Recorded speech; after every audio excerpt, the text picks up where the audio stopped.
Hey, hello, everyone. This is Dr. Garrett Smith, also known as the Nutrition Detective around these here YouTube parts, and we are back again for another Love Your Liver live stream. We've been having a lot of 4-hour live streams lately. This one will not, and I promise people have been getting quite a kick out of how in the last live stream I said we're not going to do a 4-hour live stream today, and I ended up doing a 4.5-hour live stream instead.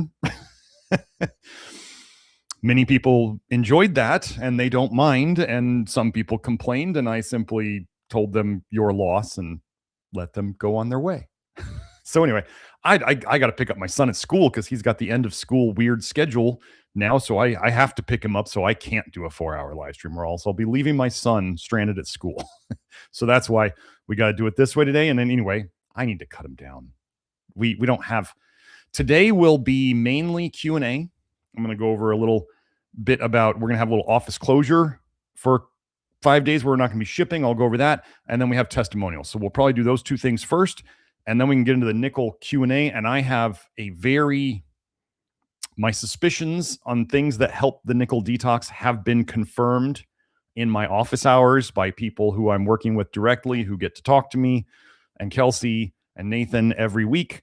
And we now have enough data to confirm what I was thinking, that we'll go over that. So hang on for that, because it can pull you out of the suffering very quickly.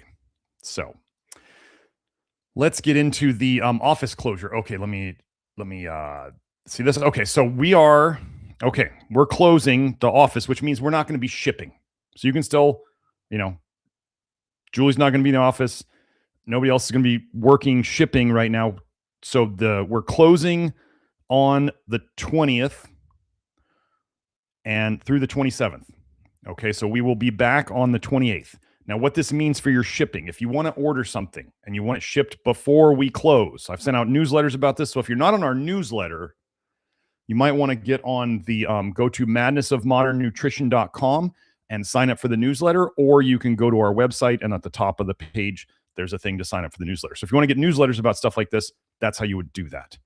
But the shipping cutoff in terms of for this closure, you need to have your order in to us by Wednesday, May 20th at noon.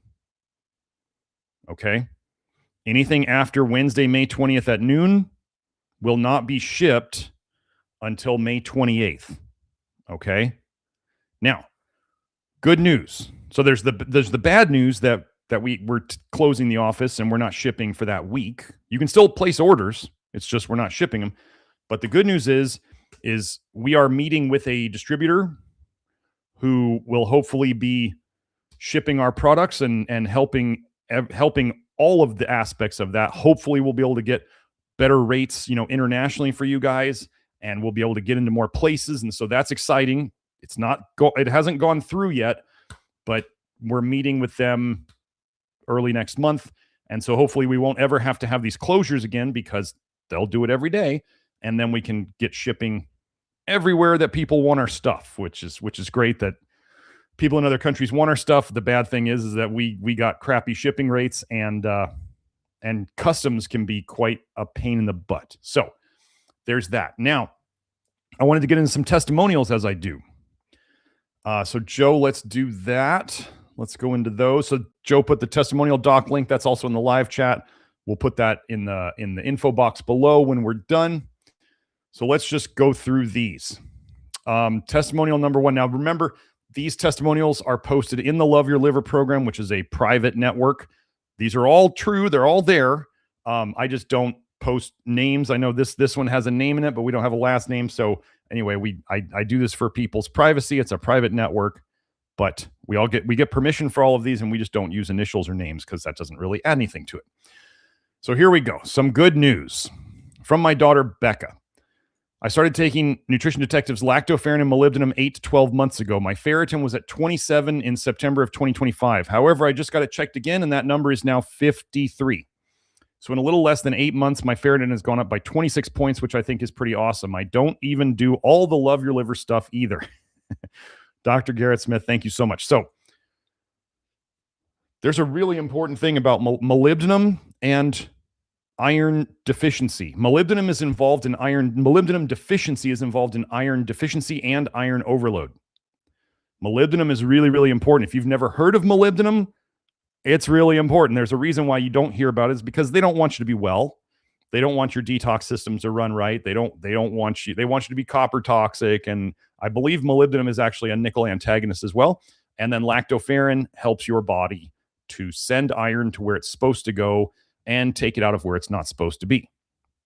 Now, I also am getting data back from people. If you are low ferritin, particularly you ladies, low ferritin for ladies is below 50. Low ferritin for guys is below 30.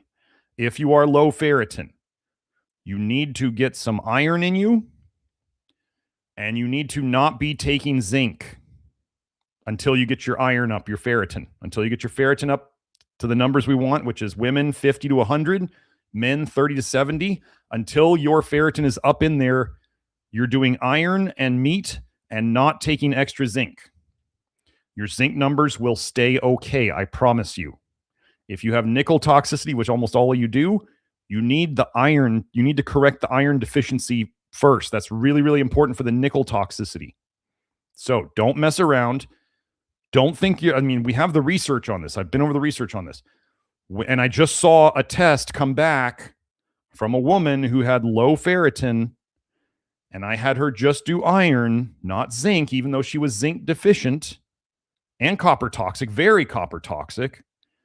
And I'll tell you, her ferritin got better, her zinc actually improved, and her copper improved. So her copper came down and her zinc went up.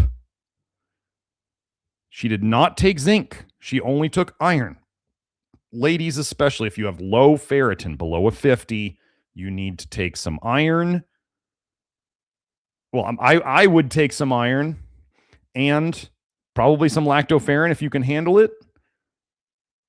Do not take zinc during that phase. The zinc will work against your iron. So that includes keystone minerals. So you may, if you want to take selenium or molybdenum separately, like this person did, and not take zinc while you're trying to raise your ferritin, that would be fine.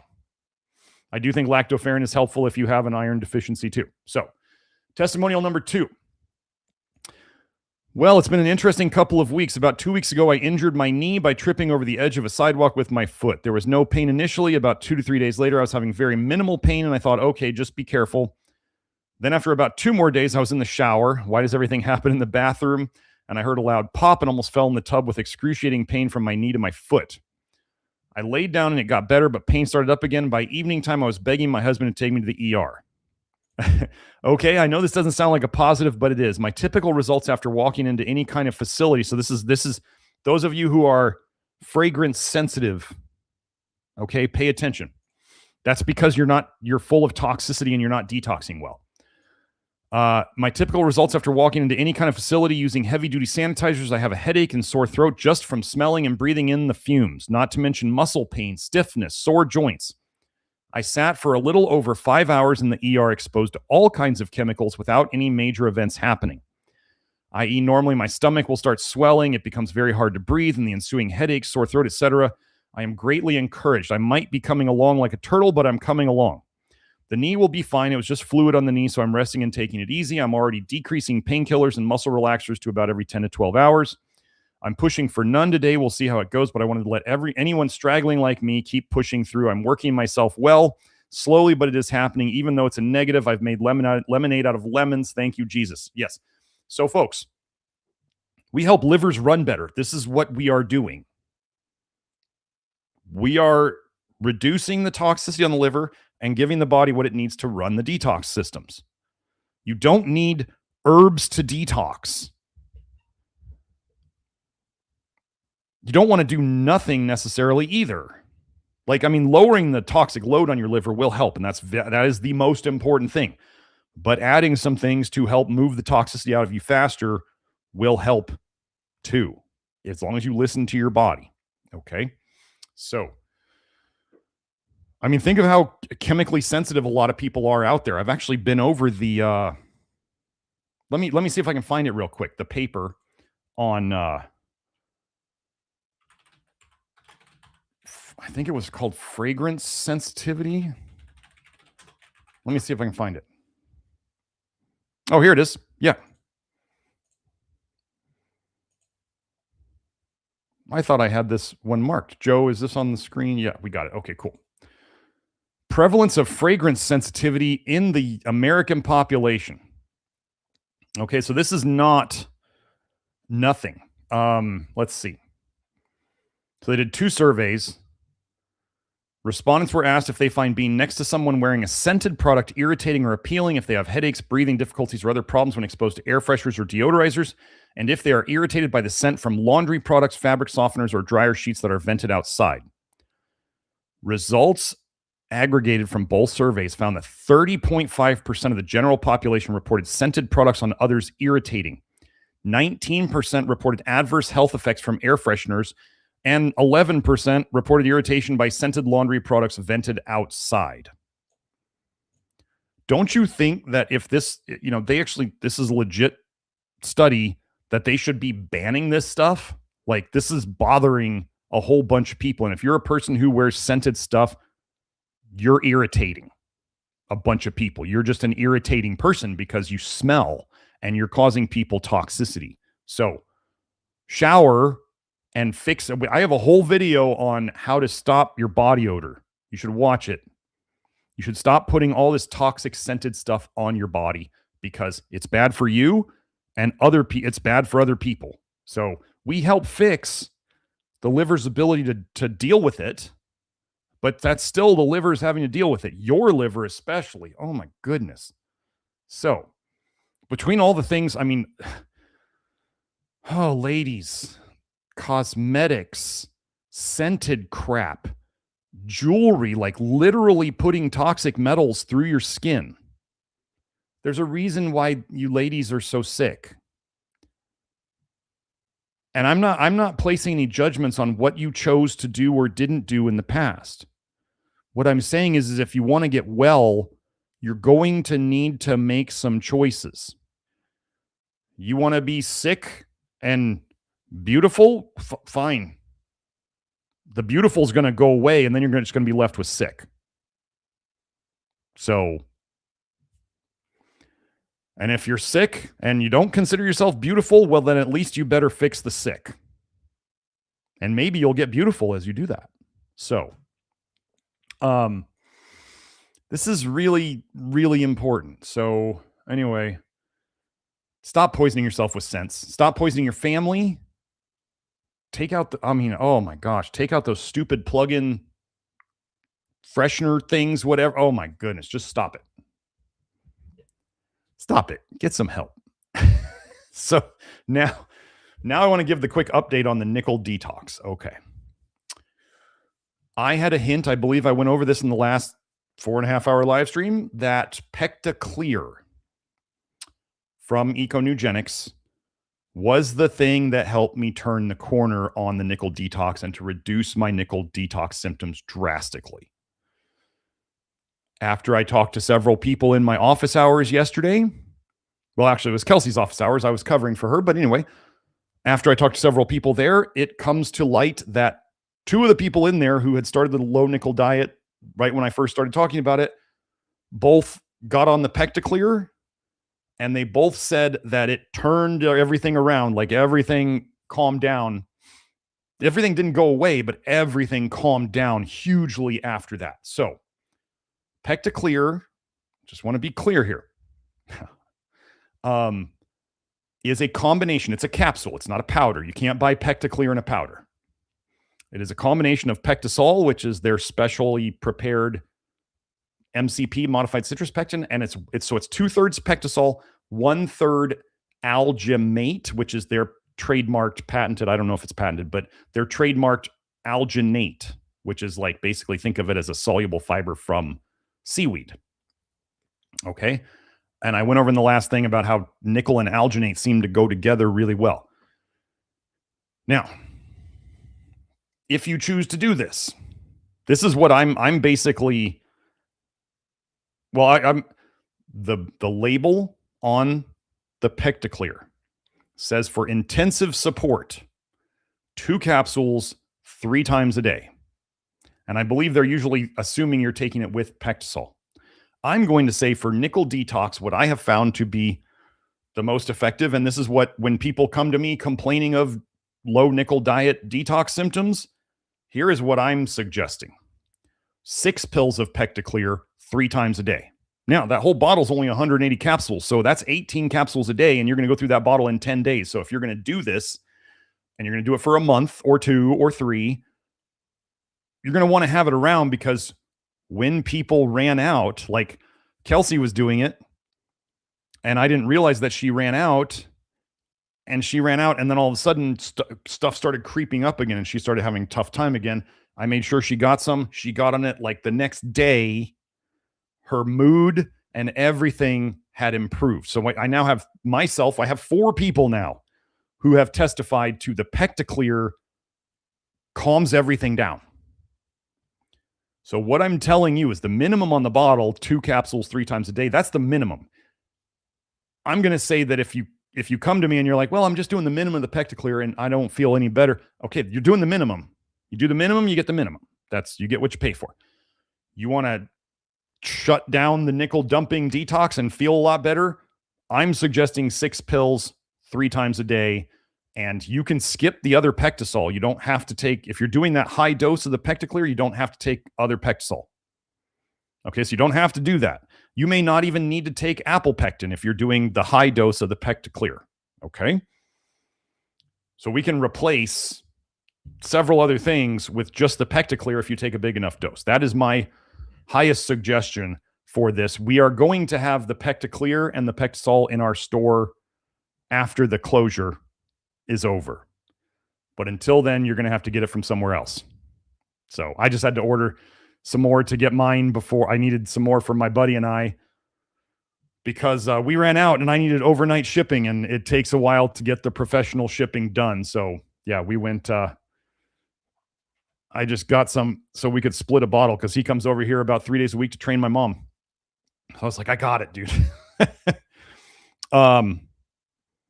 Oh, okay. Joe wanted me to clarify. He said that I was saying 6 pills will shut down the nickel detox. No, it doesn't shut down the detox. It reduces the side effects of the nickel detox. Yes. So for clarity's sake, we're not shutting down the detox. The detox is still going. We're taking the Pecticlear. The Pecticlear does 2 things, right? 2/3 Pectisol. Remember, that's Pectisol, so it's a modified citrus pectin, but if you go and buy some cheapo modified citrus pectin out there, that doesn't actually penetrate into the bloodstream, which we want for this. It's not leaky gut thing. It's just it penetrates, just like you absorb vitamins. You absorb other things through your gut. You absorb nutrients through your gut. You absorb carbohydrates through your gut, like you're absorbing the modified citrus pectin fragments. So if you take regular apple pectin or other modified citrus pectin that has not been chopped up, if you will, it's going to stay in your gut. Now, it does good things there as a soluble fiber. But the benefit of the MCP from Pectisol is that it goes into your blood. It can grab onto toxic metals in your blood and then take those out through the kidneys. There's actually a study showing it improves uranium excretion through the poop in a guy in Scottsdale. That was a case study. So we have that. Then the alginate, which is their trademarked, I believe it's an alginate that's chopped up a little bit too, but it doesn't go into the bloodstream. Now that grabs onto nickel in your gut, and it helps you poop that out. So it grabs onto the nickel that would be in the bile, and it grabs into the nickel that would be coming out of your gut tissues, because the 2 places you absorb nickel first and store it first is your skin and your gut. So where does it come out of? It comes out of your gut into your gut. It irritates your gut because now it's out and it's floating around. The alginate grabs onto that, and then whatever your bile puts into your gut, and then holds onto it, so it stops causing you leaky gut, and you poop it out, and you stop getting digestive symptoms. So the Pecticlear is the big deal. Now, if you want to take more Pectisol on top of the Pecticlear, that's fine. If you want to take more Pecticlear than I'm suggesting, there's no toxicity associated with modified citrus pectin or alginate anywhere that we can find. So If you want to take more, you can, but that's going to get real expensive. So there's that. Now, the other thing that I have experimented with and had benefits with is if you do get a stomach upset during the nickel dumping or the detox as needed, you can take some zeolite to calm down the stomach irritation. It works really well. Zeolite stays in your gut, and when you know you have nickel in your gut, like you're having active symptoms in your gut, then the zeolite can come in and save the day. So if you're dumping so much that the alginate is not even doing enough, then the zeolite, just whenever you need it, could be really helpful. I did it yesterday, actually, because I was out of Pectaclear. That's why I had to order it overnight. So things started creeping back up again. So I'm saying, like, if you get on the Pectaclear and it gives you lots of benefits, you're going to want to keep it on hand until you're done with it. And then the maintenance dose, I don't know what the maintenance dose is going to be. It's going to be, the label says 2 pills a day. I don't know what we're going to have to figure this out as we go. This is all, we're just figuring out how to save humanity as we go. So, don't be too rushed with it. So on that note, I believe next week may be one of the biggest episodes that we will do that will establish us as some of the most important people in terrain theory out there on the internet, because we're actually fixing the terrain, but we are going to go over all of the pathogens that it's really like this. A lot of the things we call pathogens, the bacteria and the candida and other stuff like that, they don't seem to get angry. Like, they live there, they're around. Everybody's got candida all over them, inside of them, and all that stuff. And everybody's got Staph aureus all over them and inside them and all that. Everybody's got H. pylori in their gut. Not everybody has ulcers. So why not? Well, it seems that nickel makes bacteria and fungi, including black mold, angry and mean. So the very definition of terrain theory is that, the terrain creates the problem. The terrain feeds the problem. And what if it is very specifically nickel that makes the bacteria and the candidas and the fungus and the yeast and all this stuff virulent, as they say, angry and mean and damaging? Well, that's what we're going to do next week. So, yeah, it's going to be really interesting. So all you ladies with, like, let's say recurrent E. coli infections, your UTI infections from E. coli, and stomach ulcers from H. pylori, and Shigella's nickel makes it angry. Candida, literally have a paper that shows that's in the title, Candida bioaccumulation of nickel, like literally in the title, it's accumulating nickel. So in a way, it may be helping you, kind of like the parasite episode we did, where the parasites are storing ungodly amounts of toxic metals. And so as you get rid of these toxic metals, the parasites just die off because their terrain is not good for them to live anymore. And then they go away. So now we'll be fixing, parasites and bacterial infections and fungal infections and mold. Like, literally, black mold loves nickel. Weird. So, yeah. So that'll be next week. That one might be a 4-hour one. Maybe I'll break 5 on that one. I don't know. So anyway, that's what I have today. So, the testimonials. I got to finish the testimonials. Sorry, we got more. Okay. So, testimonial 3. This is a long one. I've been meaning to post a testimonial for a while, but have been a bit reluctant to, mostly because I have been in a constant flux between disbelief and absolute elation. I don't want to jinx this, so to speak. However, some universal magic involving Beth Martins yesterday made me bite the bullet and share my hero's journey. Pay close attention. My major symptom is grand mal, aka tonic-clonic seizures. These are the dramatic ones you see in Hollywood films. Like many types of seizures, they can kill you. I've been living with seizures for 40 plus years. My first seizure was 45 minutes after the MMR shot in 1980. Toxicity. Yep.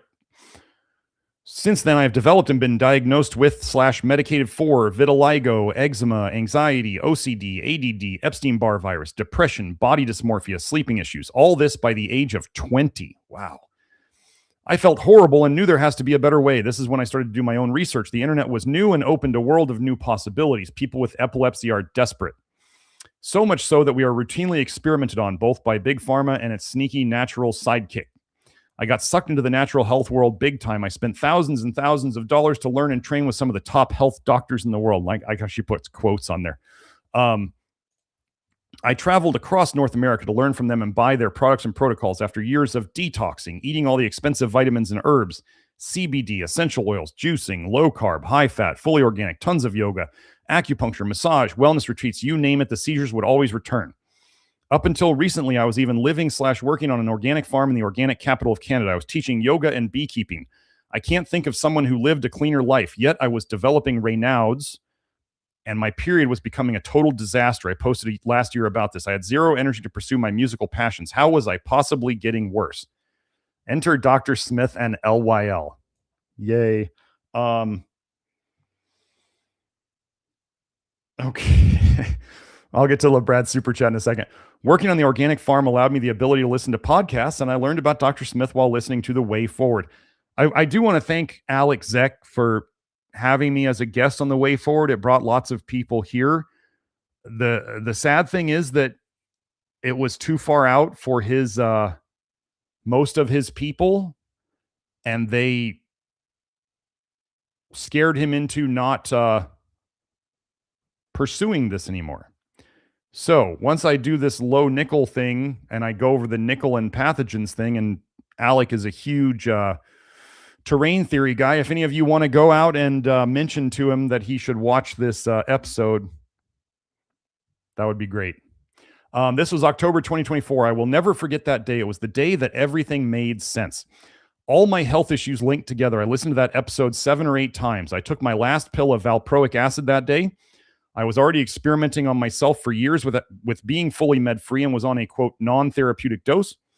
I then started binge listening to the live streams. I found the episode on epilepsy and listened to it around a dozen times. So many light bulb moments. I started Love Your Liver very slow. Simple diet changes. I eliminated high vitamin A and high copper vegetables. I added nothing but magnesium lotion, charcoal, and some oral magnesium to offset the charcoal with the chuckling and sweating emoji. And I quit all my other herbs and supplements. I began eating barley regularly and eliminated dairy, eggs, and anything with aldehydes immediately. I had small improvements in sleep and digestion. These small changes also decreased the severity and duration of the eczema I experienced, and PMS symptoms improved. At this point, and for the previous 7 years, I was having seizures every 3 to 5 months. I then began implementing more of the supplements, etc., in the order of adding things last June. That's inside the program. That was my last seizure. I am 1 month away from being a full year seizure free. Hold on. I like to knock on wood. I'm going to knock on wood for you. I have never gone this far ever without a seizure, without medication. I no longer have eczema. I no longer have Raynaud's. That's Rawnaud's. That's the way they spell Raynaud's. Flare-ups. I no longer snore. My period has improved immensely. Still working on it. My digestion has improved. Motion sickness has improved. Chemical sensitivity has improved. We already had another testimonial of that earlier. Mood has improved. All this during the most stressful and challenging time in my life.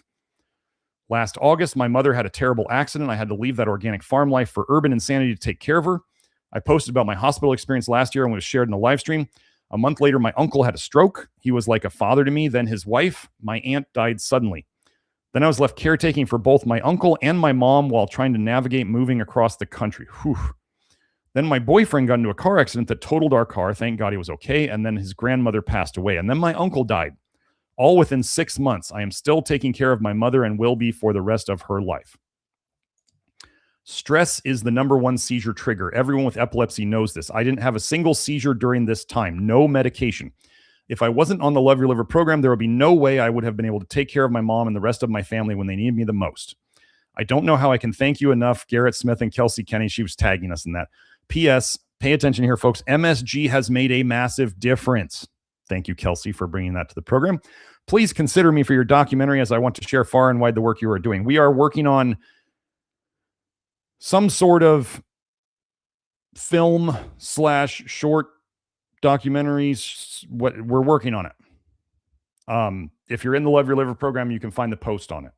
So enter Beth Martins. Dun, da, da, da. A great thing about Love Your Liver is the networking and the amazing minds who are drawn to this information. One of those being Beth. I have really enjoyed her being a part of this group, and I have listened to a bunch of her podcasts. I noticed she started her group yesterday, which led me back to her podcast that I haven't listened to in a while. Imagine my surprise when I saw her newest episode interviewing one of my most important and influential musical mentors, Roy Wooten. I had the honor of receiving a year's worth of one-on-one mentorship from him a few years back, and he has kept in touch with me. Last time he messaged me was to send me information about epilepsy he thought would be helpful for me. I told him I was working with an amazing doctor, Dr. Smith, who was helping me. Epilepsy and fear has prevented me from stepping fully on my musical path. That and a strong father wound that needs to be addressed. Like Dr. Smith says, he can help with the physiological issues, but Beth is better suited for the spiritual and emotional healing. Yeah. Her podcast with Roy just shifted my emotional healing into overdrive with the same intensity as the day I listened to Dr. Smith for the first time. What a profound conversation, so much wisdom weaved through it, the way only future man can do. So here I am, choosing to use my voice and speak my truth. I'm feeling ready to finally step into my power, which is what true health really is. I couldn't have done it without this community. Bless all of you on your hero's journey. Amazing, amazing stuff. So this is great. I'm getting goosebumps. So I want to just say a couple things here. One, it's that epilepsy episode. I mean, having someone fix their grand mal tonic-clonic seizures is a really big deal. I have a little thing about that epilepsy episode because I did that episode. There was a guy at my gym who I believe had literally had brain surgery for his seizures. He has a scar on his head, and his name is Garrett. Thought it was really, really, coincidental. And I told him, I'm going to do an epilepsy episode. And I was doing it for him. And I think I mentioned him at the start. I don't believe he's ever watched it, which is his loss, because I heard he told me the other, a month ago at the gym that he'd had another big seizure and he was now on another medication. And I didn't want to rub it in and go, well, hey, I did that epilepsy episode. You should go watch it again. I'm just kind of like, I put it out there. He knows it's there, but it's benefiting other people, which is the best thing. So yeah, I think we had somebody else who was saying they didn't have, I think recently we had another person say that they weren't having seizures anymore. So yeah. And then about the, I want to plug Beth's new Deprogramming Your Health group that is inside the Love Your Liver program. She's doing it once a week. It is completely free to Love Your Liver members, and people are really enjoying it and speaking very highly of it. It is a small group thing like our office hours, but you don't have to be a consultation client. It's just for everybody in the Love Your Liver program. So if you guys want to go to it, I highly suggest it. I've done a couple private sessions with Beth, and I really, really, I wouldn't have her doing her stuff in the Love Your Liver program if I didn't trust her and believe in her work. So that's available to Love Your Liver people. Just another benefit of being inside this community. So, because I do my detox thing. I work on my own mental, emotional stuff. I know what I'm good at, and helping other people with that stuff is not my thing. I'm kind of like, my tism. I'm very internalized, and I'm not good. I'm not that great at dealing with other people's, emotional energy, whatever you want to call it. That's just not my thing. So I don't do it. So I let people like Beth, who are good at it, do it. Know what you're good at. Stay in your lane. That's what I do. Okay. Testimonial 4, nickel testimony. So we're getting into a little bit more about the nickel diet and the detox. Okay. So I've been in the Love Your Liver program almost 3 years now. In the last year, I've gained 10 pounds and haven't been able to lose it. We're figuring this out now. I thought maybe I was eating too many carbs. So after Easter, I cut out my daily morning oatmeal for a pure protein breakfast. Looking back now, I can tell I definitely went through a strong nickel detox. Horrible headache for 2 weeks, runny nose, intensified severe muscle/joint pain, sharp ovarian pain, so bad I couldn't sleep, super fatigued, moody. Then Dr. Smith started his live streams on nickel and I put the pieces together. So again, go back and watch episode 250 about the low nickel diet and the detox. She didn't even know what she was doing. She took out oats and she started dumping nickel. So now she figured it out. I mean, we figured it out. And she's putting the pieces together going, yeah, my buddy started his strong nickel detox. He switched his pots and pans. He took out his daily oats and he switched his hamburger buns. That's all he did. And he started just dumping stuff like crazy. So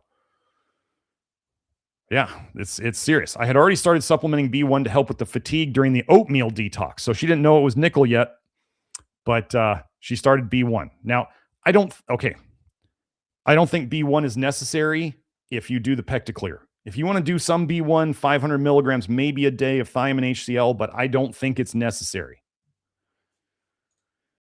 After listening to Dr. Smith, I added apple pectin powder and the BioGaia probiotic. Not bad steps, yeah. The apple pectin really helped with bowel movements. I struggle with constipation and rely on Mag Ox to help keep things moving. I was able to stop the Mag Ox after starting the apple pectin. The BioGaia stimulated me to have 2 bowel movements a day, but the bowel movements strangely reverted back to constipated, like pebbly and more difficult to pass. But I'm pooping more often, so I guess that's still good. Let me go over that. Okay. Those of you who go through the low nickel diet and the detox, your pooping is going to go up and down. There's going to definitely be episodes of constipation. There may be some episodes of loose bowels. You may or may not be able to make it move much more.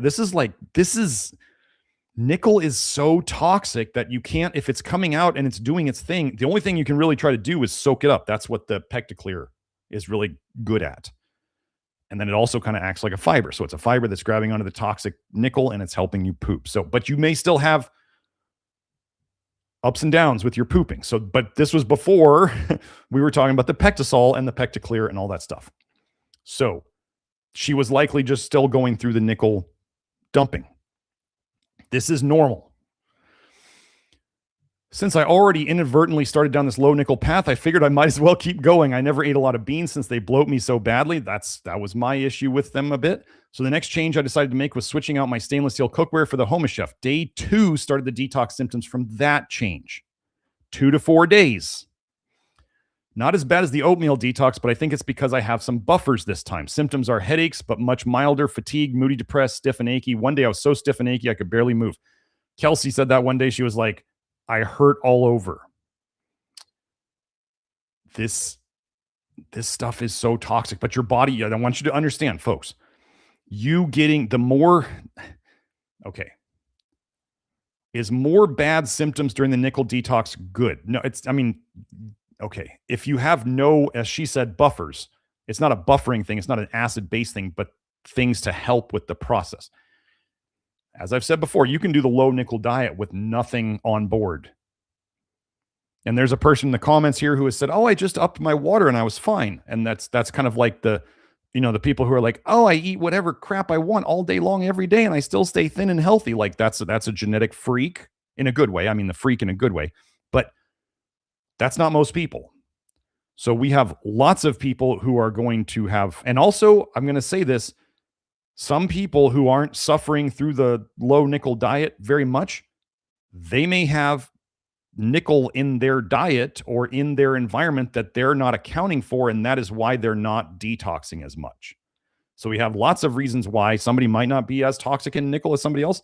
They may also be young, male, not that sick, stuff like that. So younger guys, if you're trying to talk to like a 60-plus-year-old lady about the nickel detox, you should watch what you're saying because you probably can't relate. Okay?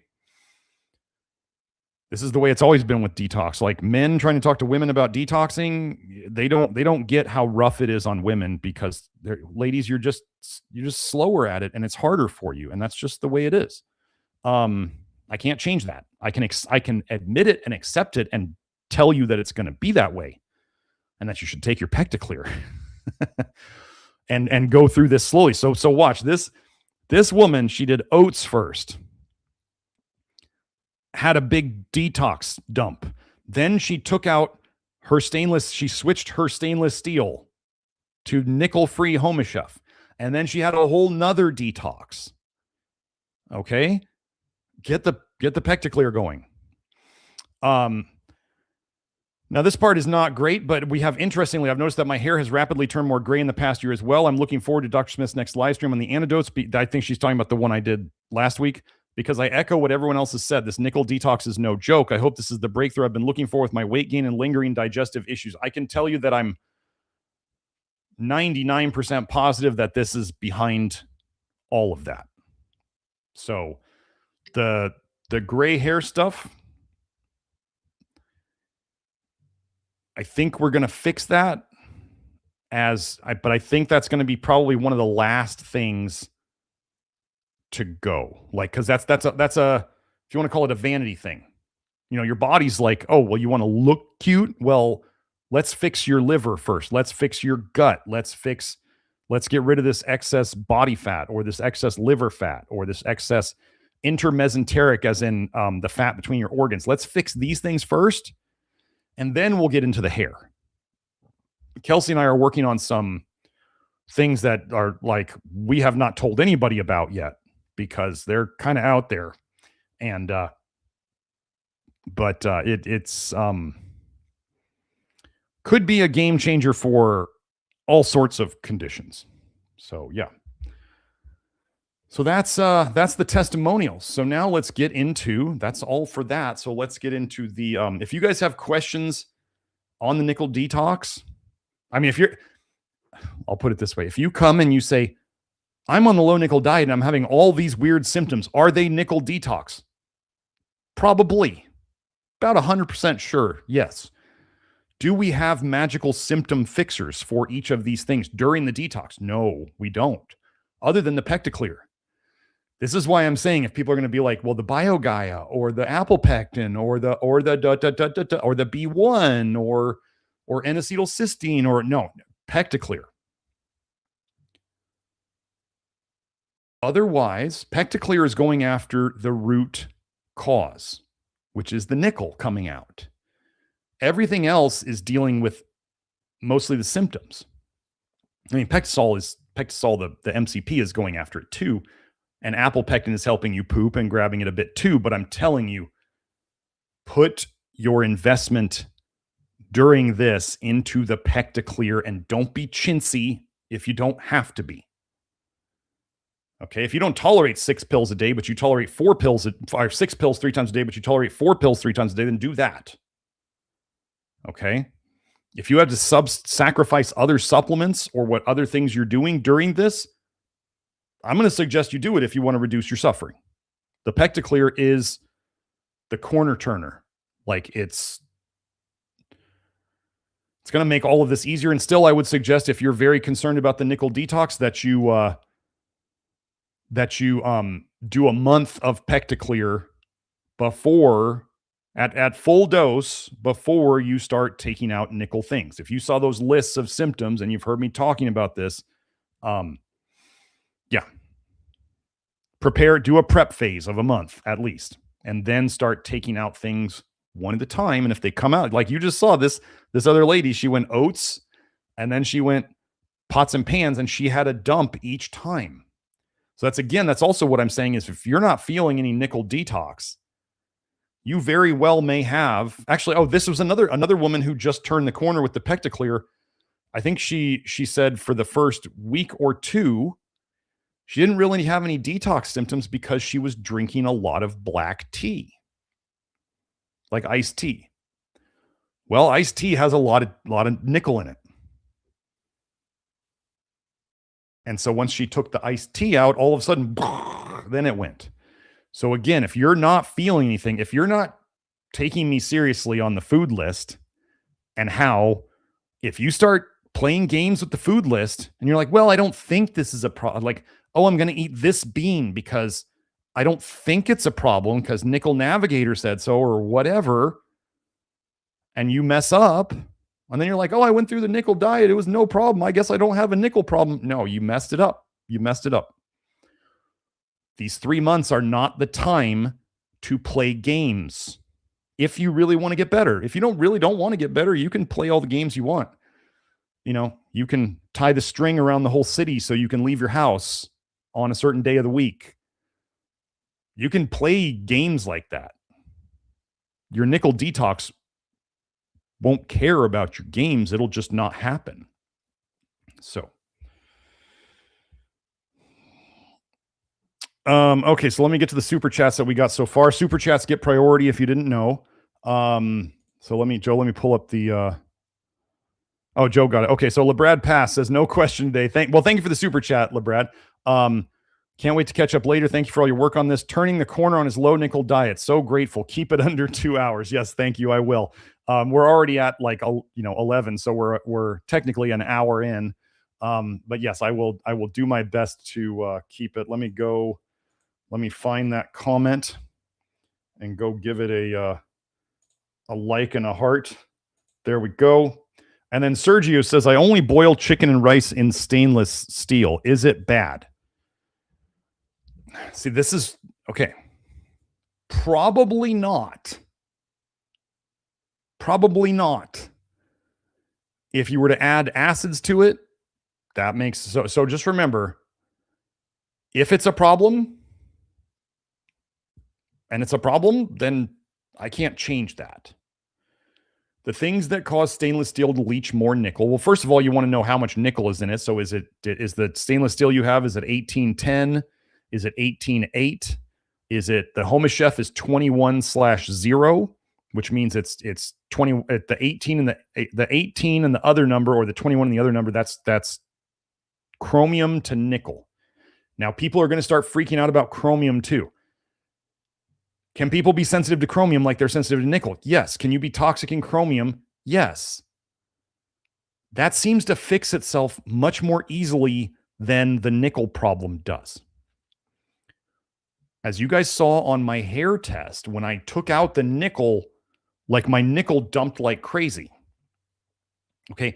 I think nickel is the big slower of detox. Actually, I gotta talk to Kelsey. Kelsey found some research that she says suggests that nickel may actually make ALDH run backwards.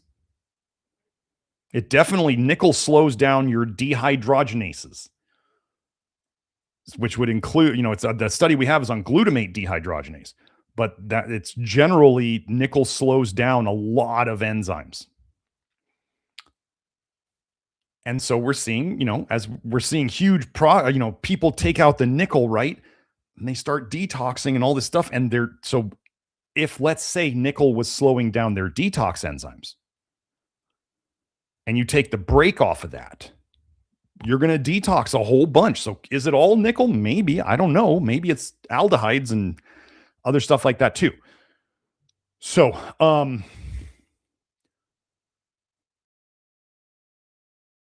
Sergio, if you can switch away from the stainless steel and get something, like borosilicate glass or clay or something else, I mean, that will only help you. The big things that cause, nickel leaching, one is heat, two is acidity. And then obviously there would be how much nickel is in something and how soft it is. So if you ever have, if you have stainless steel pans that like you can literally put scratches into, like you can see like literal gouges in it from your kitchenware, that's why the literal like cast iron, like people are getting into, oh yeah, cast iron's good for the low nickel. You are literally eating iron shavings from cast iron pots. When they say cast iron increases your iron levels, well, how would it do that? The iron is leaching into your food. Or when you scrape the pan to flip over the stuff or whatever, you're literally scraping off iron shavings, very tiny ones, into your food. What makes iron rust? Heat, air, moisture, light. How many of those are involved in cooking? So if you have a teeny little iron shaving that you can't even hardly see and it's rusting and you're eating it, do you think that's good for you? No. So I don't support cast iron on this. I don't. I've never supported cast iron.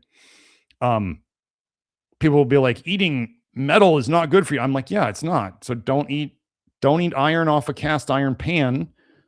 And even if you were low iron and we fix it, let's say you fix it with cast iron, well, you're going to need to stop eating off of it after a while, because then it's going to take you to high iron, which is a whole nother problem. So creating a new problem by solving an old one is not a good idea. If you want to use carbon steel pans, that's fine. Titanium is fine. Enameled stuff, as long as there's no lead issues with it, is fine. Clay, as long as there's no lead issues with it, is fine. Borosilicate glass is fine. The Homa Chef, I think, is fine. So you got lots of options. But like Sergio, I thank you for the super chat, by the way. I forgot to say that. If it's an issue, then it's an issue. I cannot make these calls. So it's, if you want to be as safe as possible, then over time work towards getting something else that is not a nickel risk at all. And again, folks, I'm not talking about, you don't have to change your kitchen knives. You don't have to change your silverware. You don't have to, like, cooking stuff is an important thing because heat and acidity leach more nickel. So if you take the nickel out, then the nickel's not an issue. Then you're dealing with, if you still have nickel in your stainless steel or whatever, then you've got the heat issue and then you've got the acidity issue. And we talked also about this, is if you're using a reverse osmosis system for your water, that can make your water more acidic. Except only not the AquaTrue though. The one I recommend, the AquaTrue, doesn't do that. So normal RO systems can make the water more acidic. So if you have the stainless steel and you have the more acidic water, and then you're cooking,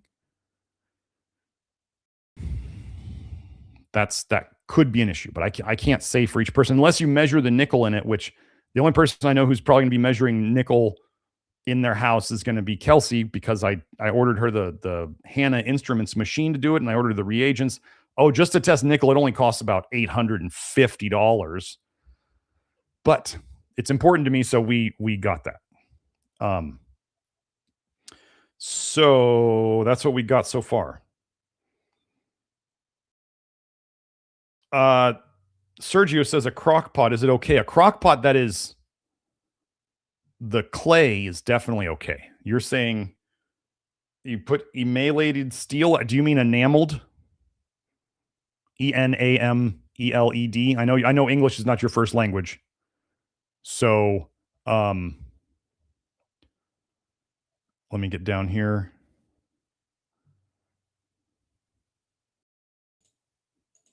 There it is.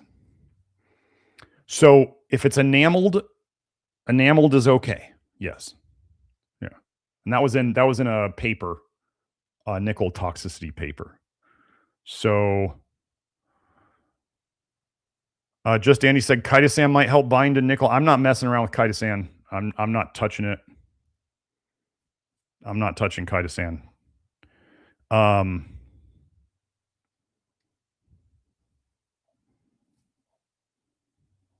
And somebody said, let me see if I can find it again.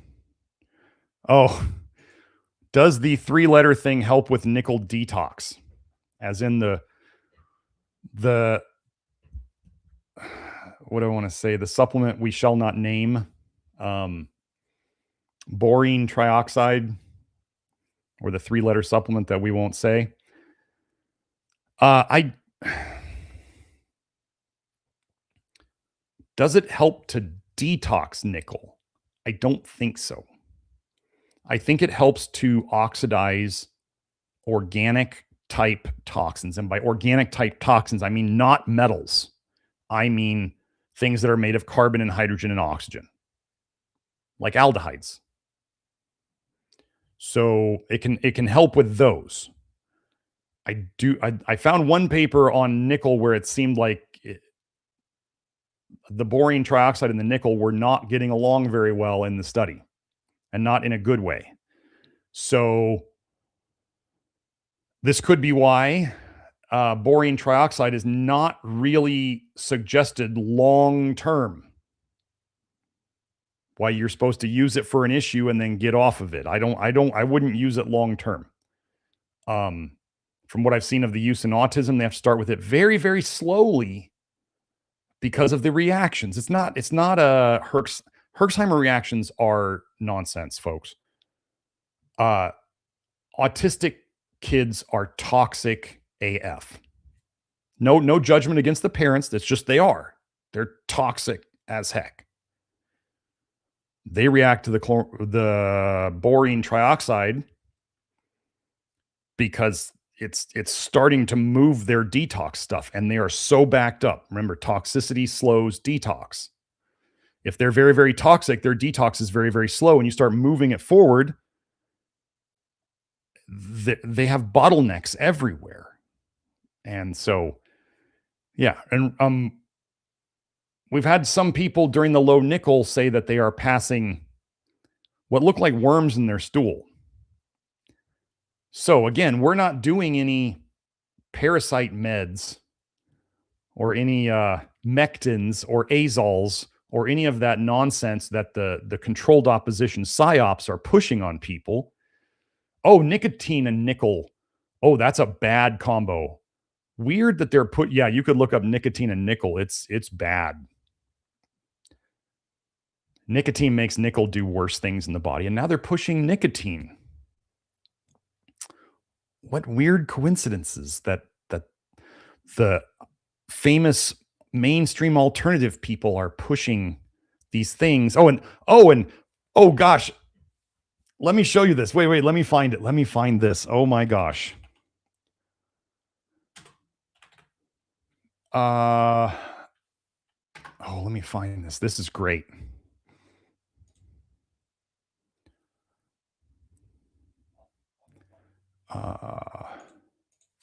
It's about Proposition 65 in California and cannabis and tobacco. Let's see if I can find the link.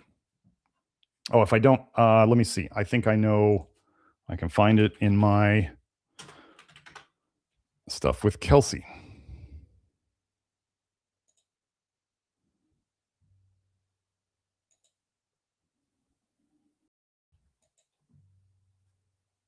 Oh, man.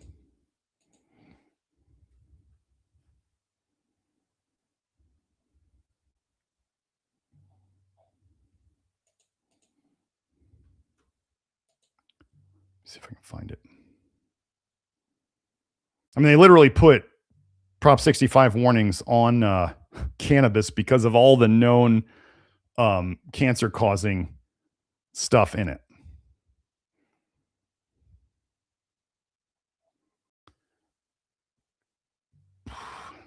I'm not finding it quick. So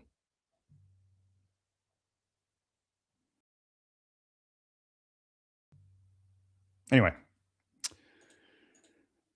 Yeah, so between the vapes, which my son says at his high school, like so many kids are vaping, and the cannabis and the nicotine pushers, there is a certain aspect potentially of the con followed by the spiracy idea here that is very, very deep. This is deeper than we've gone before, and Kelsey's been working on that stuff. I didn't realize she was working on it, and she just comes back to me and she's like, "Oh, let me show you all this stuff." And I'm like, "Okay, we'll get into it. We'll do it when we have time." But Teresa asks, is it that we ladies are slower at detox, or is it that we are more toxic and still intoxing metals? Well, I mean, it can. How do I put? I mean, I try to put this in the nicest way, in the most like evolutionary biology way. Like, women don't run as fast as men in general. Women don't detox as fast as men in general. That's just how it is. Women make body fat a lot faster than men, a lot more easily than men. That's a storage toxin depot. Their livers are smaller probably compared to their body size. It is what it is. We don't really have to know why. We just need to know that ladies have to be more patient. And the bad thing is, the sucky thing is, is that, like, let's say somebody is a slow runner and they want to be in the Olympics and that's their dream. Okay. We don't need to talk about whether they're ever going to make it or not, but if somebody starts out as a slow runner, they are simply going to have to put in way more effort. Their training needs to be more effective, and they probably need to do more than other people, whether it's better at rest and recovery, or better at their training, or more effort when they need to put it in, and better nutrition and all that stuff. It's just they have to work harder to be a faster runner because they were not gifted at it. Well, one of the things I don't like in the health field is all these like young, brash men who have never really been sick in their lives, or let's say they got sick and they did the one thing that fixed them, and then they think that that one thing fixes everybody else. And that, if you just eat this way, you'll just get as good as me. And I honestly think a lot of those are psyops, and they're made up BS from the start. I mean, if somebody like Christian Bale, let's say, could starve themselves to look terrible, like absolutely awful, like he did in The Pianist, literally starved himself. And then he took a picture, and then let's just say somebody did this. And then he claims, he takes a picture of himself when he looks terrible and overly skinny, like he's dying. And then he just starts eating normally again, and he goes back to normal size. And he's like, look at what my program did for somebody. Like, people can be out there literally lying. You can look at my old videos and see that I didn't look great and that I look a lot healthier now. And you can watch it week by week over the last 4.5 years. So other influencers out there are looking worse and worse, and everybody's getting red. Have you noticed this? Go on Instagram and just everybody's got like practically rosacea on their face. I think whatever's going on right now, folks, is whatever they're doing with the frequencies and the EMF and whatever, they are triggering the nickel. They're doing something to it. A lot of you have noticed, like, people are passing away. People are getting really sick. People are going to the hospital. Like, it's happening all over the place. Something is happening. So going through the nickel detox right now, because of what they're doing with the frequencies, when you start dumping the nickel, it's going to affect you more. So if you try to do the nickel detox naked, as I'm going to say, some of us are going to do it with protection. Some of us are going to do it butt naked. And if you notice that you are suffering because you're doing it without any protection, yeah, there's me back in the day. So if you're doing it without any protection and you feel terrible, and especially you start noticing that space weather and EMF is affecting you more, then, yeah, it is. When I was going through the nickel detox without protection, the space weather was crushing me, absolutely crushing me. And now, it's mild at best. So my buddy's still having a little bit of an issue with it because he just got on the Pectaclear recently. So, Teresa added the 3-letter thing. The experts in that say, yes, it does detox metals. It's been said that we have to oxidize metals to detox them. So there is that. But we had some people doing the 3-letter thing for an extended period of time for a while to start, and they started to get other issues. So we have a redox balance in our body, reduction and oxidation, or you want to call it oxidation and antioxidation, however you want to think of it. You can over-oxidize, pushing that button for too long, just like people can take way too many antioxidants for too long. What we are trying to do is give the body control of this. Now, one of the biggest things that nickel does, nickel is a super oxidizer in the body. Like, it uses up your glutathione like crazy. I think that's part of why people don't feel good on it, is the oxidative stuff is just going bonkers. And so what we want to do is not try to throw in a bunch of antioxidants. Why don't we grab onto it and get rid of it? So throwing in oxidizers for a long period of time it can cause issues too. Just like people can take too much baking soda and over alkalize themselves and cause themselves problems. They can take way too much acidic stuff and cause themselves problems. They can take way too many antioxidants and cause themselves problems. They could take way too many oxidative things and cause themselves problems. So the idea would be that our body can actually manage this stuff really well. This would be like terrain theory. And so our job is simply to minimize the poisons in. These are the three basics of what we do. Minimize the poisons in, facilitate the removal of stored toxins, and give the body the nutrients that it needs to both run the detoxification systems and to protect itself from the toxins that are in us. So that's yeah.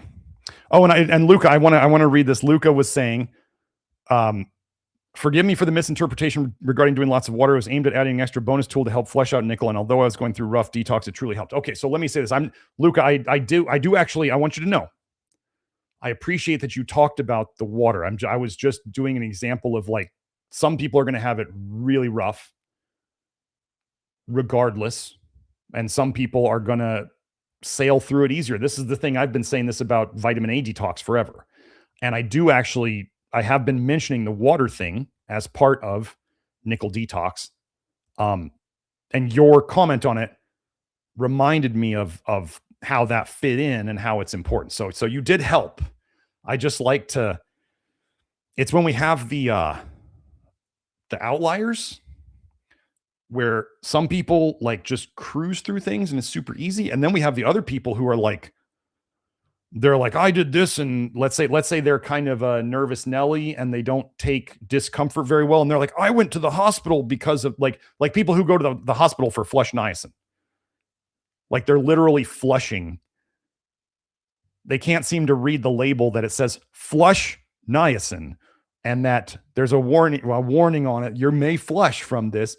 And they freak out and they go call the ambulance, or they go to the doctor, and the ambulance, the paramedics are kind of laughing at them and the doctor's kind of chuckling at them. And they're like, you took flush niacin.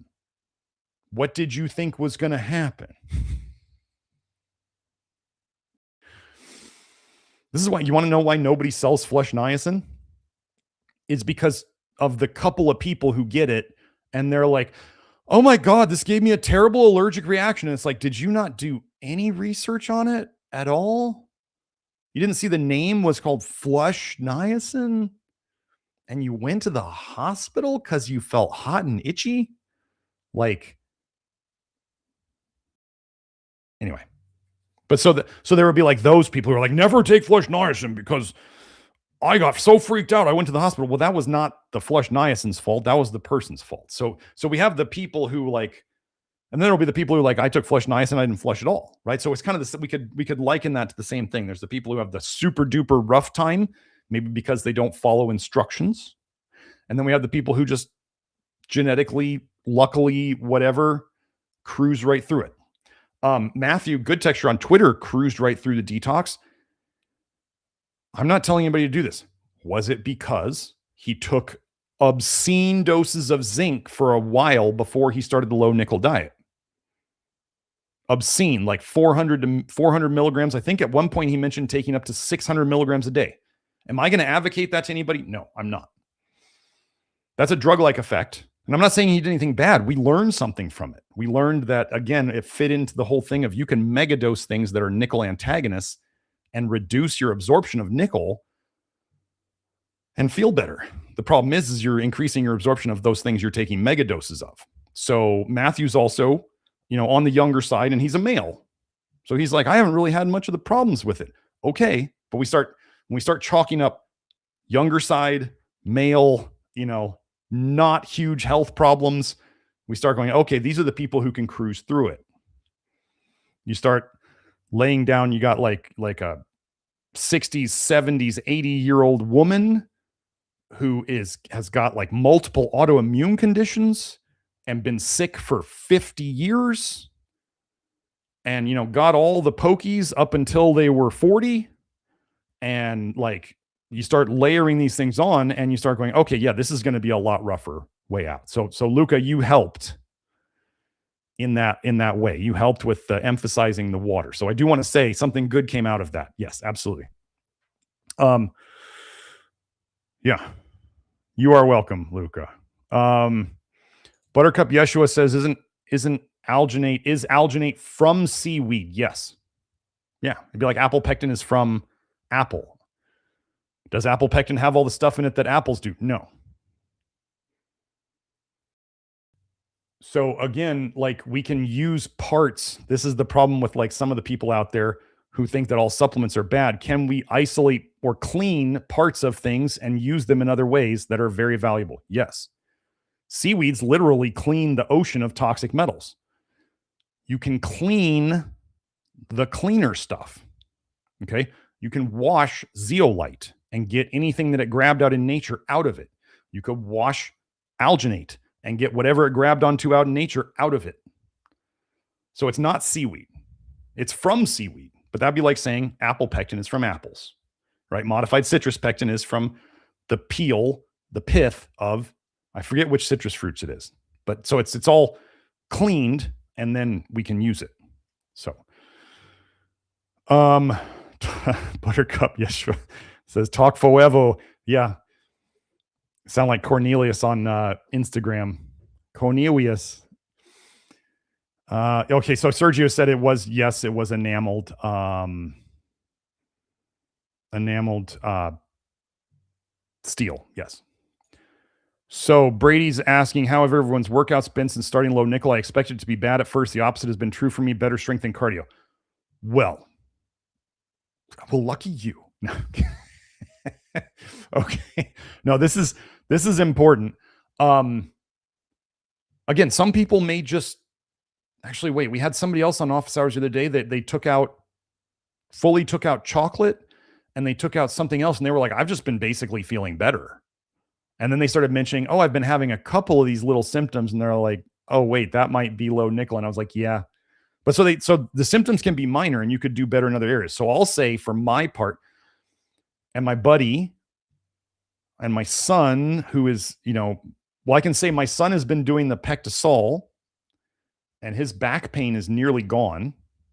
He's still a bit sensitive to space weather. He'll ask me, he'll be like, Dad, I had a bad day. And I'm like, oh yeah, the space weather kicked up. Sorry about that, bud. But his back pain is getting so much better that I think was literally mostly coming from his braces, which we're going to get out before we move to Idaho. And I'm excited about that because then he's going to be doing so well. But he's back to working out. For a while, he wasn't working out because of his back pain. And that's getting better. My buddy and I both missed quite a few workouts during the worst part of the low nickel diet. And now I'm back to it and I'm doing longer workouts and more stuff in my workouts than I have since I was probably a teenager or in my 20s. So I'm impressed. And I've suddenly started noticing, and I had to get a ways into this, but I've suddenly started noticing that my appetite is significantly up. I'm eating more food and I'm staying at the same weight or even gaining a little weight and I'm looking leaner and I'm going, this is not supposed to happen. Like this is.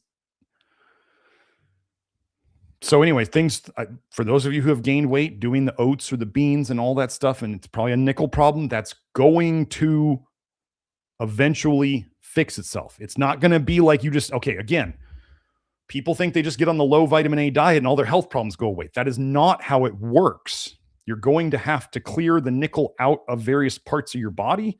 If you do the Pecticlear, you may not even feel it. but you're gonna have to clear it out of your gut. You're gonna have to clear it out of your liver. You're gonna have to clear it out of your pancreas. You're gonna have to clear it out of all these places, out of your skin. The PectaClear can help grab onto it so it doesn't bother you as that happens. But now my workouts are going really well. Yeah. So that if you're in the rough part of it right now, first of all, get on the PectaClear. Second of all, it does get better. I'm gonna say this one more time. If you're in the middle of the ish right now of the low nickel diet, it does get better. It does go away. It absolutely sucks while you're in it. It absolutely sucks while you're in it, and it does get better, and it will go away. And if you get the PectaClear, I do believe that it will wipe out 90% of the stuff you're having. I'm just going to say this one thing for those of you who pay attention to my appearance. One of the things I've noticed is like this filled in on my beard. This didn't used to be here. I was noticing this last episode. I didn't used to have this right here. So I'm going, oh, it's my beard filling in. Okay, that's cool. But yeah, better strength and cardio. Yeah, it's coming around. Yes. Okay, for righteousness says, hi, Dr. Smith. I just joined, so I'm not sure if you've already covered this, but does hair thinning seem to be a common symptom of nickel detox? If you're pushing the detox too hard and you have no protection, it could very well happen. Sure. We're still accumulating all the symptoms, but pretty much it looks like almost anything commonly people experience could be part of it. Yeah. So either, we don't really have, here's the problem with nickel detox. Once you start it, we don't really have a way of slowing it down or stopping it other than you could go back to eating nickel foods, which almost nobody wants to do. Once you know how toxic nickel is, people don't want to put it back in. And so then it's like, well, you get to ride it out or you get to get protection. And that's really what I would suggest doing. And if you're not, there's a lot of people they lose their appetite as part of it. So they don't eat a lot. So if you're not eating, then things like your hair needs stuff to grow. So, but yeah, I would just, I would get on that PectaClear.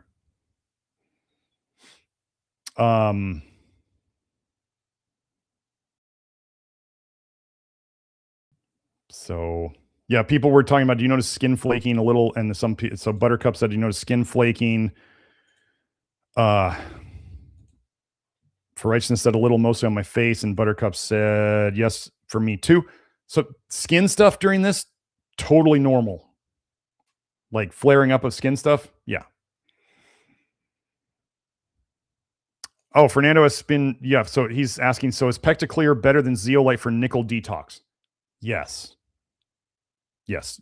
Zeolite is helpful if you're having digestive symptoms like GERD or your tummy's upset, because I had that a lot. Actually, I think I got nickeled this morning a little bit and my stomach got upset and I did not take zeolite. I took my PectaClear and it cleared up after a bit. The PectaClear pretty much cleared it up. And I was at the point of before the live stream, I was like, do I need to take zeolite? I was telling Kelsey, I'm like, my tummy's upset. And I thought I'll take the zeolite if I need to. I didn't need to. The PectaClear cleared it up, but I would have taken zeolite. So think zeolite still works. Zeolite still works for all the other minerals and stuff like that. Zeolite stays in the gut. PectaClear has the pectisol, which can go into the blood and get rid of stuff through the kidneys. And then it also has the alginate, which is really good at grabbing the nickel out of the gut and helping you poop. Because it's like, one paper said it was a soluble fiber. I don't know. They mainly say it's a polysaccharide. Buttercup says when nickel's on the way out, is the stool color lighter? I've seen that. Also, if you're taking a lot of pectisol, pectisol is kind of an orange color. So just like if you see charcoal in your poop, if you're seeing a lot of pectisol in your poop, it might look a bit more orange in tint, which would look lighter than the normal brown. So there's that too. Oh, Sam Jones added the metal wire that runs through braces is nickel titanium NITI. My hand eczema was out of control when I had them. They also, yeah, nickel titanium or stainless steel, or I forget how the pronunciation was, or nitinol, NITINOL, which is apparently a pretty cool metal in terms of if once they bend it into shape, if you bend it out of shape, it really wants to go back. But then they started putting it in, like, you know, there's some IUDs made of nitinol. I believe that's how they said to pronounce it, was nitinol. But it was developed on a military base. And they're going to go and put it inside of women. Great, good.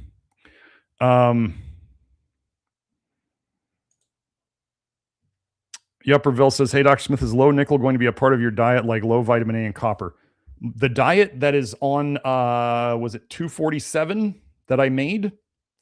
That is what I'm doing now, is low vitamin A, it's low nickel first, low copper, low manganese, and it's low-ish vitamin A, like under 1,000 units a day, which some of the other low vitamin A people out there will hyperventilate and they'll think that that's some huge amount, but I'm not gonna do 1,000 units of vitamin A ever in a day. It was just, that was the amount that I allotted for people to get 500 milligrams of calcium from dairy if they decided to do that. So you can get 500 milligrams of calcium from dairy way below 1,000 units of vitamin A. So yeah, it's basically and it's still well below the RDA. So sorry, I'm about to sneeze. Oh, it's 247. Excuse me. All right. Still clearing out some nickel from my sinuses. But as people get better, we're already seeing that people are, I kind of talked about this in the last episode, they're tolerating nickel better. Just like people, as they do the low vitamin A diet for longer, then they can tolerate vitamin A better than they used to. Once they know that that vitamin A was a problem, they start having it again, it's just like people with alcohol. After people do the love your liver diet for long enough and they have alcohol again, they're like, I tolerate alcohol better and I haven't been drinking. So as you get less toxic, you detox faster and you can deal with some toxins better, but it all depends on whether you want to put them back in. So the low nickel will be like an intro phase to this whole process. Because, well, I'm all about, I don't know about you guys, but I'm here because I want results, and we're building a reputation because we get results, right? If people want the fastest results, it's going to be to start with the like prep phase, like the Pectaclear or the Pectaclear prep phase, and then start doing the low nickel diet. Oh, it's also a low oxalate diet. As people have noticed, low nickel foods are also low oxalate foods. What a coincidence. I don't think oxalate dumping is really a thing. I think people who do a low oxalate diet start nickel dumping, and that's what's going on. Oh, sorry. Joe said it wasn't 247. I think it was 246. That was the where I went over the diet stuff. There's in the info box, there's a link to the documents where you can just look at the diet list. But the diet's very simple. Oh, for those of you who are worrying about B1 deficiency on this, all of these supposed B vitamin deficiencies always happened in places where they were not eating meat. Until someone proves to me, so like, okay, so imagine, why aren't muscle meat carnivores getting all these vitamin deficiencies? Why aren't they getting scurvy, first of all? Why aren't they getting B1 deficiency? Why aren't they getting B2 deficiency, B3 deficiency, B4, B5 deficiency, B6 deficiency? Because when humans need meat. So if you try to ask me for a vegan low nickel diet, no, it doesn't exist. vegan, it's in the literature, vegan and vegetarian diets are inherently high in nickel, which is weird that the elites want to move us towards that. Now, do I suggest an all muscle meat diet? No, I don't, because that doesn't do any detox. That just leaves the stuff in you. People feel better because, oh gosh, you go on an all muscle meat diet. What are you not eating? Manganese, copper, oxalates, nickel. Like, other than organ meats have plenty of those toxic metals. So we avoid the toxic metals by avoiding the organ meats. And then animal foods are generally going to be the lowest in those things I mentioned. So, but an all muscle meat diet doesn't have any soluble fiber. Do you know that there's literally research out there showing that if you don't eat soluble fiber, your gut bacteria start literally digesting your gut lining? It's out there. So I'm not a fan of all muscle meat carnivore, except if somebody really needed a reset, but I don't think we need that anymore now that we know the low nickel thing. What does somebody needing a reset by doing an all muscle meat carnivore diet probably need? Well, they probably started eating nickel foods again and they felt really bad. And then they're like, I got to go back to this because I know this works to calm everything down. Well, now I think we know why. So is this going to be a part of my diet for good?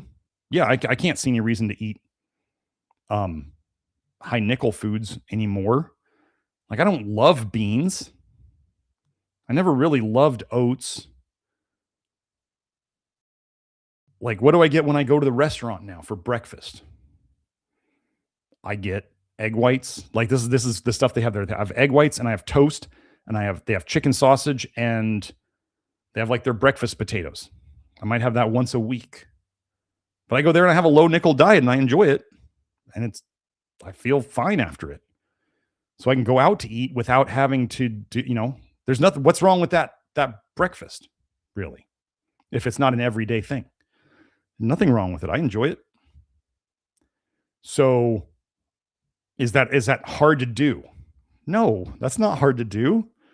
So is it going to be a part of my routine for good? Yeah. And actually I'm hoping when I go up to Idaho, I'm probably going to start doing some local presentations. I'll probably film them for YouTube to put up on nickel stuff, because everybody I look at up in that area of the Pacific Northwest, they look pale and they look sick. And they have nickel in the water there. They literally have nickel in the water. So I think it'll be something that I can really help my immediate area with. And considering what I think is coming, you're going to want to make friends with your neighbors. It's going to be really a good thing to be friends with your neighbors. Make friends with your neighbors. Because when stuff hits the fan, you're going to want to have other people around and trust, and who can help you and who you can help, and vice versa. So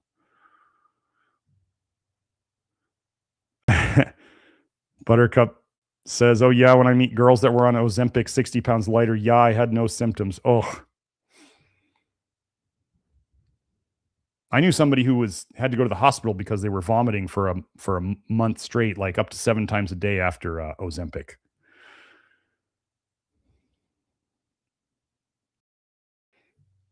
Oh, Joe's getting buff. He said, I was able to do 35 push-ups today instead of the 25 I usually do. So we heard hand strength goes down with nickel toxicity. Yeah. So hand strength, I mean, that correlates to the whole body. They're just using the hand strength as a measure of kind of whole body strength in a way. Cause I mean, anybody who actually understands the gym is, if you can't hold on to something, you can't lift it. The crazy thing is when people are using straps in the gym all the time so they can lift more weights with the muscle they're trying to do, but then they don't think about real life. And if you can't hold on to a weight, you can't do anything with it. So why are you not working on your weight holders? It's kind of important. Like, yes, you could get down to a last set and use straps so you can hit the target muscle better, but why not get your hands strong?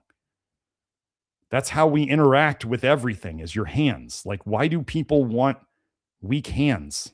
I don't understand. So, okay. Yeah, Fernando Espin said, I missed 2 weeks of working out. That's about what I did too.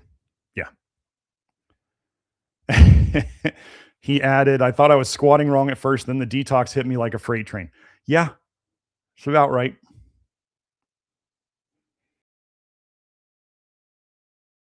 Oh, Brady was saying, I didn't mean to rub it in. It was an interesting benefit that I wasn't expecting. No, it's totally cool. Like I'm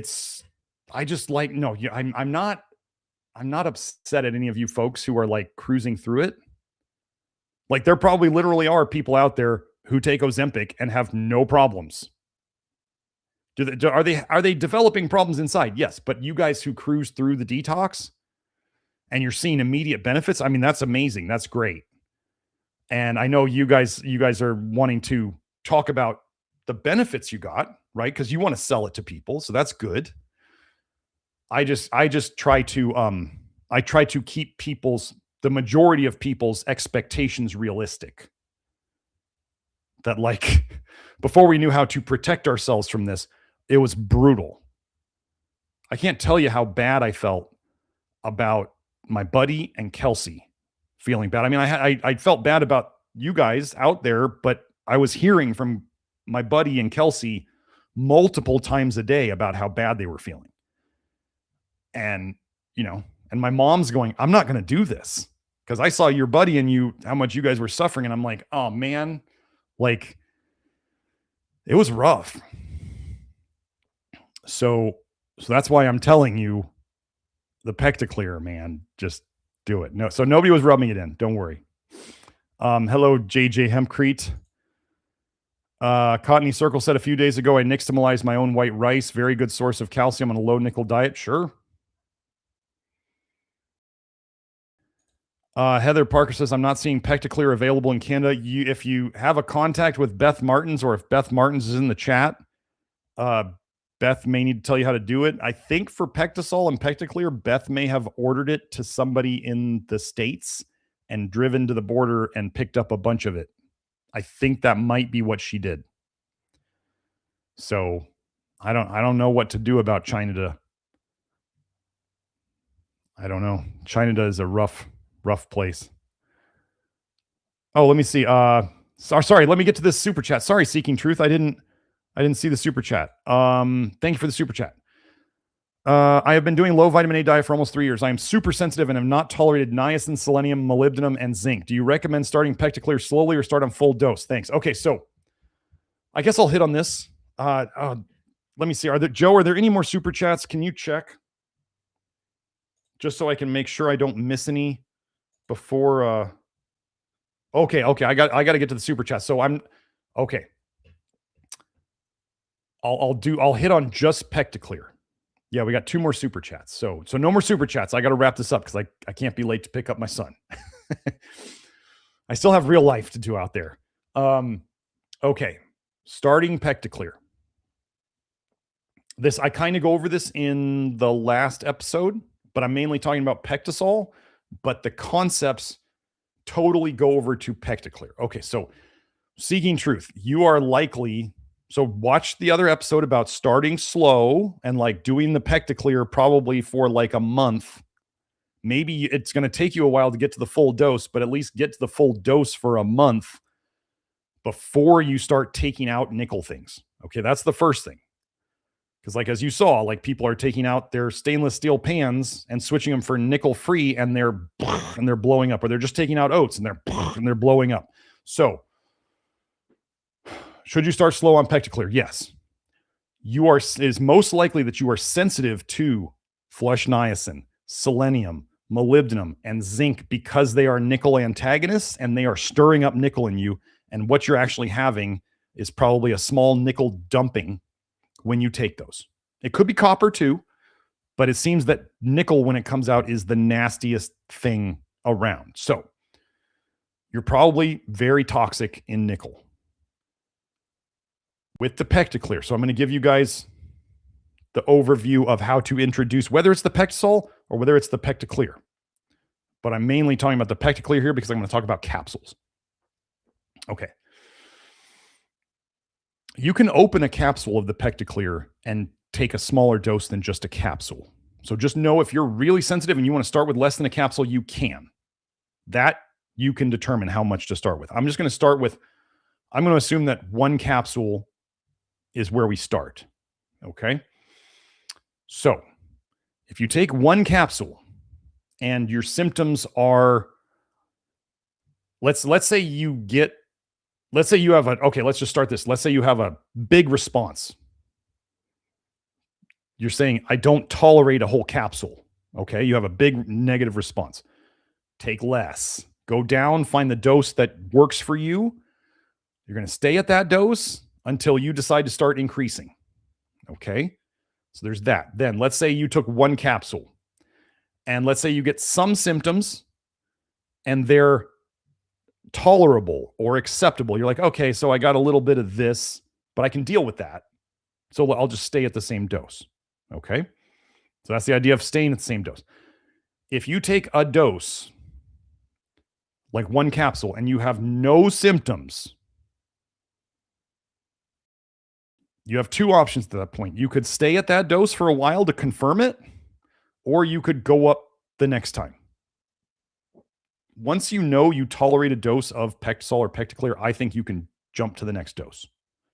Okay? It doesn't like build up in your system. So if you wanted to go, we'll do the slowest way of going up first.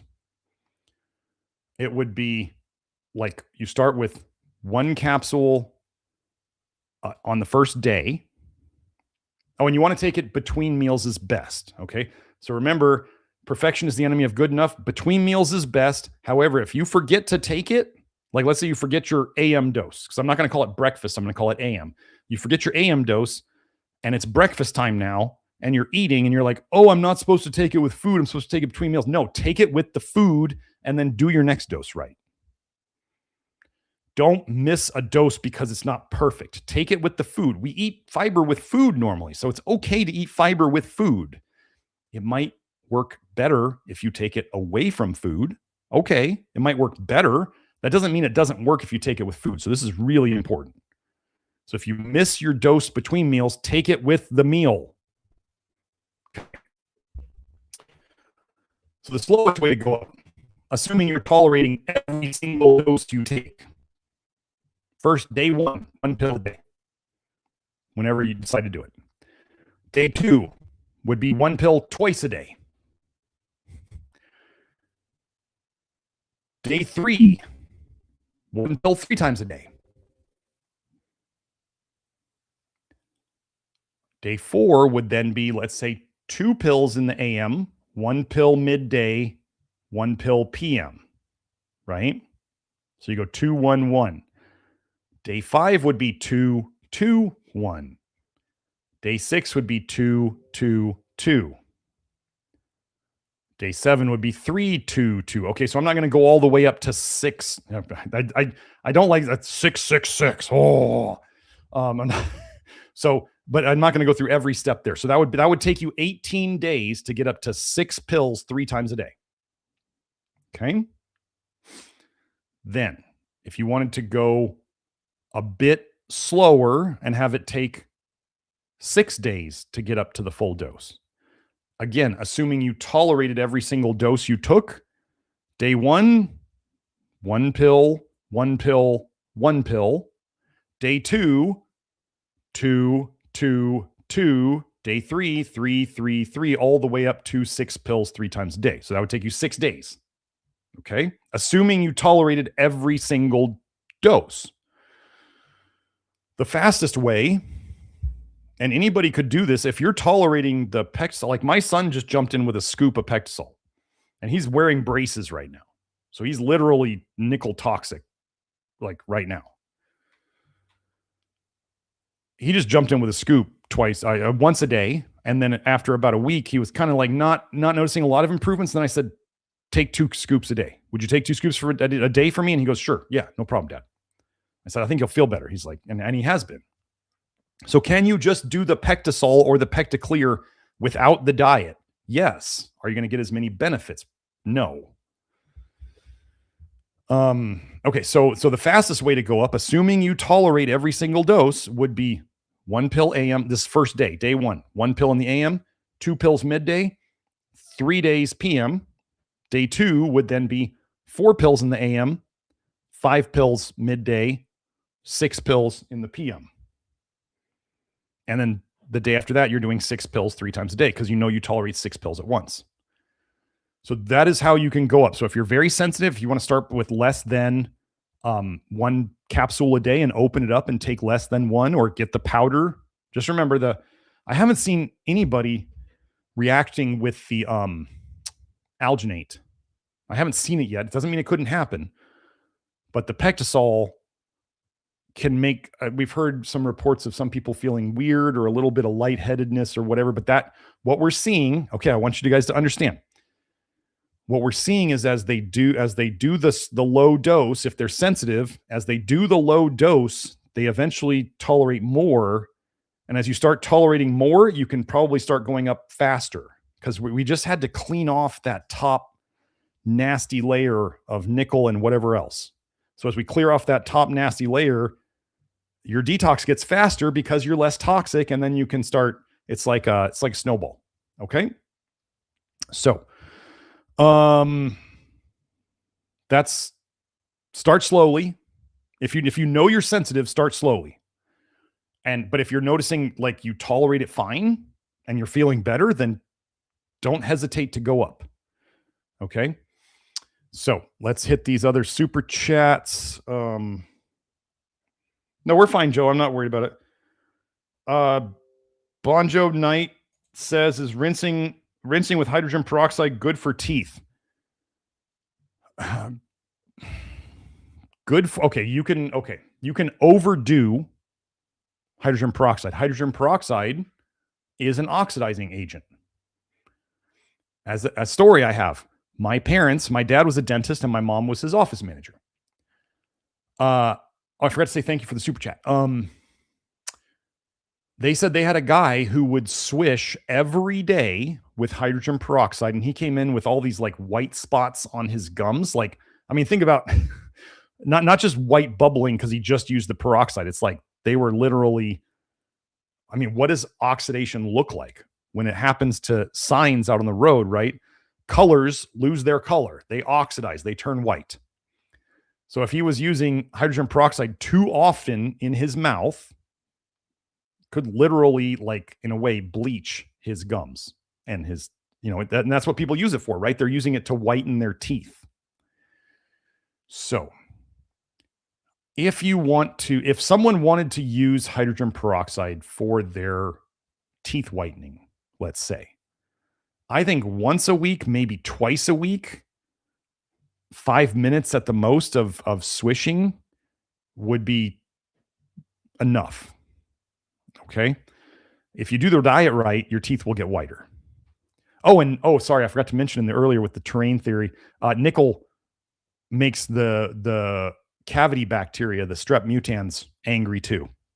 Strep mutans has been shown to go up with orthodontics in your mouth. So yeah, so cavities are basically a nickel problem too. So yeah, hydrogen peroxide, can it be overdone? Yeah. Is it a problem to do it once in a while? I would try to get the food grade stuff, because I've heard that there can be some stuff that's not disclosed on the label, like some aluminum related stuff in the typical like Walgreens pharmacy type stuff you buy. So I would get food grade, and just they either call it, I've seen it listed both 3% or 0.3%. I don't know why I've seen it as both, but yeah. Food grade would be best. Don't buy the super strong hydrogen peroxide and use that in your mouth. Don't do that. So don't overdo it. And it's just something that could help, but you want to get your teeth white through other means of, like, not having bile in your mouth and vitamin A and coffee and all the other things that tend to stain your teeth with polyphenols. So, Sergio, what to do if you find symptoms of parasites in your daughter? What do? We keep doing the diet. we see that people's parasite symptoms go away. And sometimes they see parasites in there. So the first thing you want to do is what we often think are symptoms of parasites are just toxicity or deficiency symptoms. If you've literally got parasites, then we've seen people pass parasites just from doing the diet. We don't try to kill them. If you chose to go after them, then you could look into, let's say there's a Telegram group called Boring Trioxide Testimonials, or David Oates, Oates, on Substack. And that's how you could find his Telegram group. That's his Telegram group, where they will talk about ways to use the 3-letter compound that shall not be named for parasites. So, but do I think that usually needs to happen? No, I mean, we have tons of people who have been in the program. If any of you are here or you want to comment later or you're in the live chat, we have tons of people in the program who thought they had parasites. They do the program and their gut problems go away, and we didn't treat parasites. And you might want to watch the parasites episode, Sergio. Have a whole parasites episode, so you might want to watch that one. Oh yeah, there it is, 196. Parasites love and they feed on. Remember, not everybody has parasites. Why not? Terrain. If you do not have a good terrain to support parasites, then they don't live there. It's kind of like, why don't all cities have a bunch of homeless people all over the streets? What do some cities do different for their terrain than others? Do some cities support parasites? Do other cities not support parasites? Parasites only stay and live and thrive where there's an environment. So like Sergio, you're saying you've watched it multiple times. Like, let's say parasites love toxic metals. Okay. So what do we want to starve them of? Toxic metals. So what are we working on now? We're working on the, you know what I haven't done? I have not searched parasites and nickel at all. Let me go do that.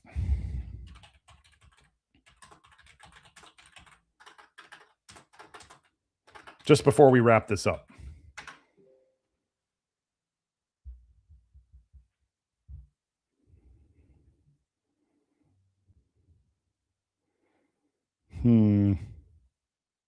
No, nothing obvious. Nothing obvious.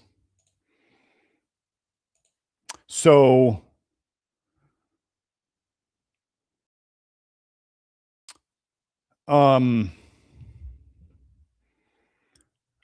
Christopher Oliver brought up, dang, I'm late, wondering if your instincts about rosemary come into play here, as it supposedly makes transition metals inert.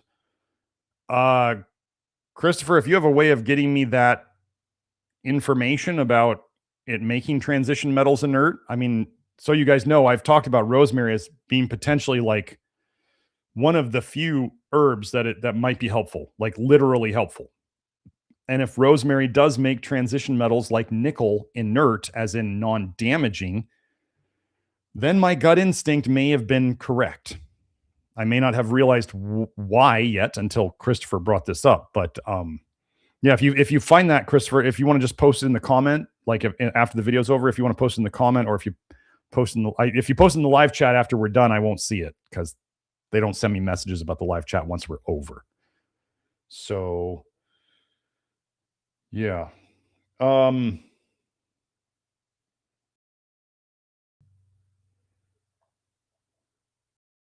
Okay. Okay. Oh wait, I'm going to try doing this. Okay. So we're going to wrap up here. Thank you all for coming. I went a little over. Well, I'm really at the 2-hour limit right now. My recording says I'm at an hour and 50 minutes, but we're at 8 after the hour. So I'm going to try doing the links myself today. So we're testing this out. Joe got me to start highlighting the comments. And now I'll try doing it myself. So, okay, here we go. So you are most likely watching this here at youtube.com/nutrition detective. This is our YouTube channel. I'm going to tell you guys that the new subscribers here has been, they don't like me talking about this.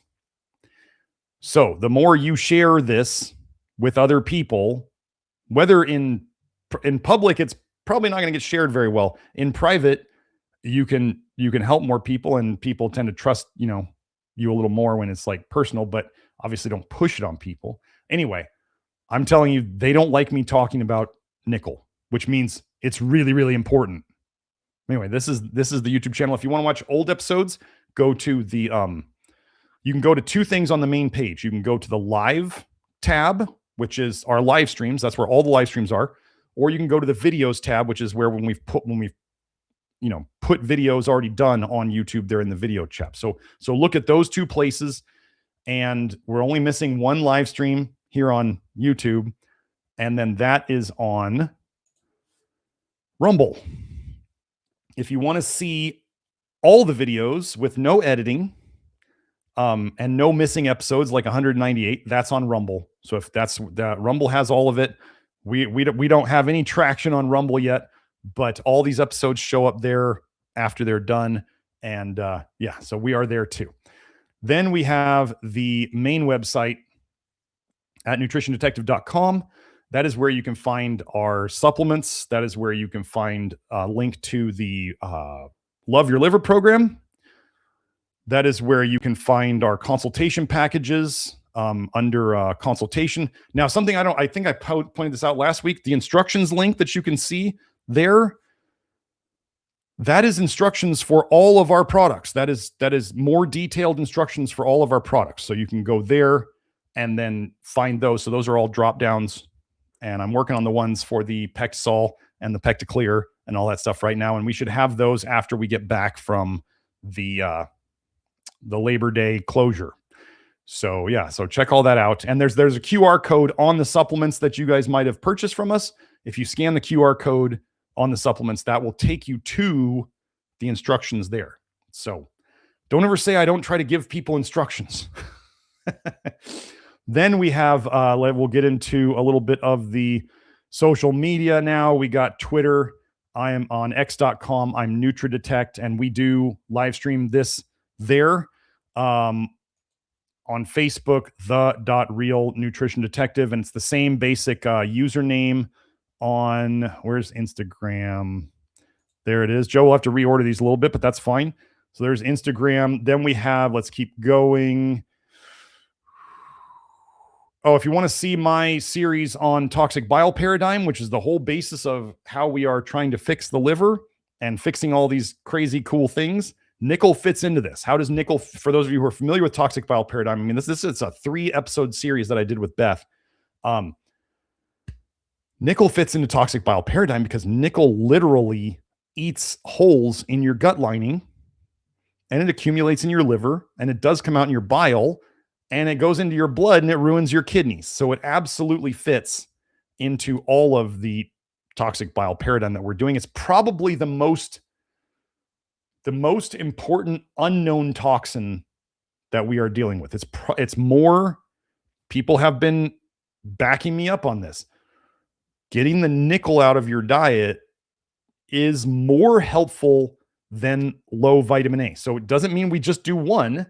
It means that the nickel is the really important key thing to work on. And that's why they don't like me talking about it.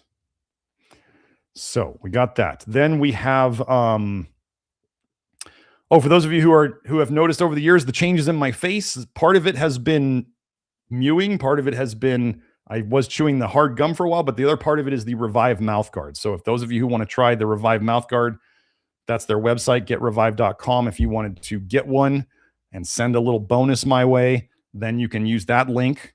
And then the discount code is detective. That info should be down in the info box below. The Love Your Liver program, my life's work. The nickel stuff is not in it yet.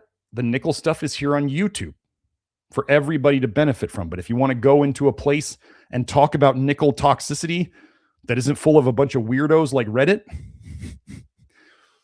the private social network inside the Love Your Liver program is where you can go. And it's a place where trolls are not tolerated and people are working together. And yes, you do have to pay to get in there, but that's what keeps the riffraff out. Think of the Love Your Liver program as a country club versus Reddit as a bus stop. I know which one I'd rather hang out at. So we got that. Then if you want to sign up for my newsletter and get the PDF and I think it's an email series that we send out too, madnessofmodernnutrition.com. That's kind of an intro to my work. If you wanted to send that to somebody to have them read it, to get an intro to what we're doing here, all this crazy stuff we're doing, then that's one way of doing it. Let's see. GLASP.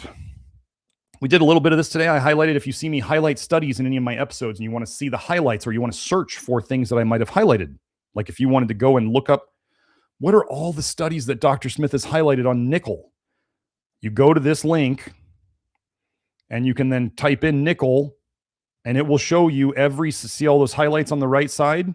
It'll show you the study. It'll show you what I highlighted and all that stuff. Okay. So if you're interested in that, that's one quick way. There is also do we have the, Joe, I don't see the search my, transcripts. Anyway, in the info box below this video, a wonderful person made a searchable archive of my transcripts. So if you wanted to search the transcripts of all the videos on YouTube here for terms like nickel or like vitamin A or like what a health condition that you have, psoriasis or whatever, you can plug that into that search engine. I don't have the link right. Oh, there it is. Yeah. I don't think we can see the link on it though. But anyway, that link is down in the info box if you wanted to search my transcripts. So that's there too. Then we have, what else do we have? Oh, here was did I show the Instagram? Anyway, there's the Instagram. Let's see, scheduling a consultation. If you want to work on, like if you saw my hair test last episode and you want to get a hair test and get blood tests and work with our health facilitators, Nathan or Kelsey, and have access, well, potentially the office hours is now a separate thing inside the program. But yeah, if you wanted to do a consultation with one of our people, then that is how you would do that at that link. I have a Substack. It's we post stuff there. I'm for my stuff. If you want the up-to-date stuff, that's here each week on the live stream. That is the most up-to-date stuff. So everything else is kind of behind. So if you were going to watch my videos, I'd suggest you start at the newest one so you understand what we're talking about and then go backwards rather than starting at the beginning and then going forwards. You could do either one, but I'm trying to tell you, if you want to know the newest stuff, start new and go back and then go, oh yeah, he stopped doing that. Like, so that's where, rather than going back and then doing things that I said, and then later on going, oh wait, he kind of moved away from that, like the oats and the beans and stuff like that. That would be a big example. We are adaptive here. We are trying to figure out what is making everybody so damn sick. Okay. And we are chopping away. We are, what do they say? How do you eat an elephant? One bite at a time. We are taking those bites. We are eating the elephant of modern disease. Nickel was an absolutely abominably huge bite of this. It may be the biggest bite, one single bite that anybody could take. So it is very important, but it's also rough. So make sure you watch my nickel episodes before you do it. Let's see. Oh, the Sarah Viao. I want to plug her, Sarah Viao, or Sarah Leilani. Sorry, she goes by Sarah Leilani these days. She does our EMF Solutions stuff. EMF Solutions is the EMF stuff that I use on my phone. I don't have my phone here, but I've got the cord things on all my electronics. I've got the stuff on my laptops. I've got 2 of the phone chips on my phone. I got the thing out by my smart meter. Yeah, I use their stuff. I feel it. And a lot of other people have felt it. I would highly suggest you can get a free consultation with her. Is that on here? I don't know if we have it on here, but if you want to contact her, if you go to this episode, let's see. This episode that I did on EMF sensitivity and copper toxicity and iron overload and vitamin A and all that stuff, then you can find the information to contact her. I think it's also down in the info box below, and she will help you to decide what you need the most and how to introduce it, because you can start detoxing from using these things because they're taking the stress off your body and your body starts dumping it. Oh, and also nickel is, when we're talking about EMF, electromagnetic frequency, nickel is conductive, which means it's electric, and nickel is magnetic. Nickel toxicity is El Patron del Paisaje says the EMF solutions make a big difference. Well, thank you for backing me up on this. Then you're gonna be, the EMF solutions can help absolutely with how you are right now, and I'm telling you, fixing the nickel toxicity will make, if you are EMF sensitive right now, I mean, we had been helping fix EMF sensitivity in a lot of people by fixing their iron overload, which is magnetic, by fixing their copper toxicity, which is electric or conductive, and then by fixing vitamin A, which there's literally a paper that I went over in that episode that Joe put up showing that they had frequencies that could induce retinoic acid or vitamin A changes in cells. They could literally, like, in a way, poison cells with vitamin A with frequencies. Gosh, you wonder why I'm worried about what might be happening right now, and why, if we are less electric and magnetic with toxic metals like nickel, copper, and iron, we won't be affected as much by it. Doesn't mean it won't affect you at all, but you won't be as affected as much by it. So that's why I think it's important. Oh, and about the apple pectin. For those of you who don't want to take pills of apple pectin, if you want to eat apples, go ahead. Nobody's stopping you from eating apples. Okay? Yeah. If you want to get your fiber from other places, I'm going to tell you that soluble fiber doesn't do what the alginate does. And that's just in real world observations.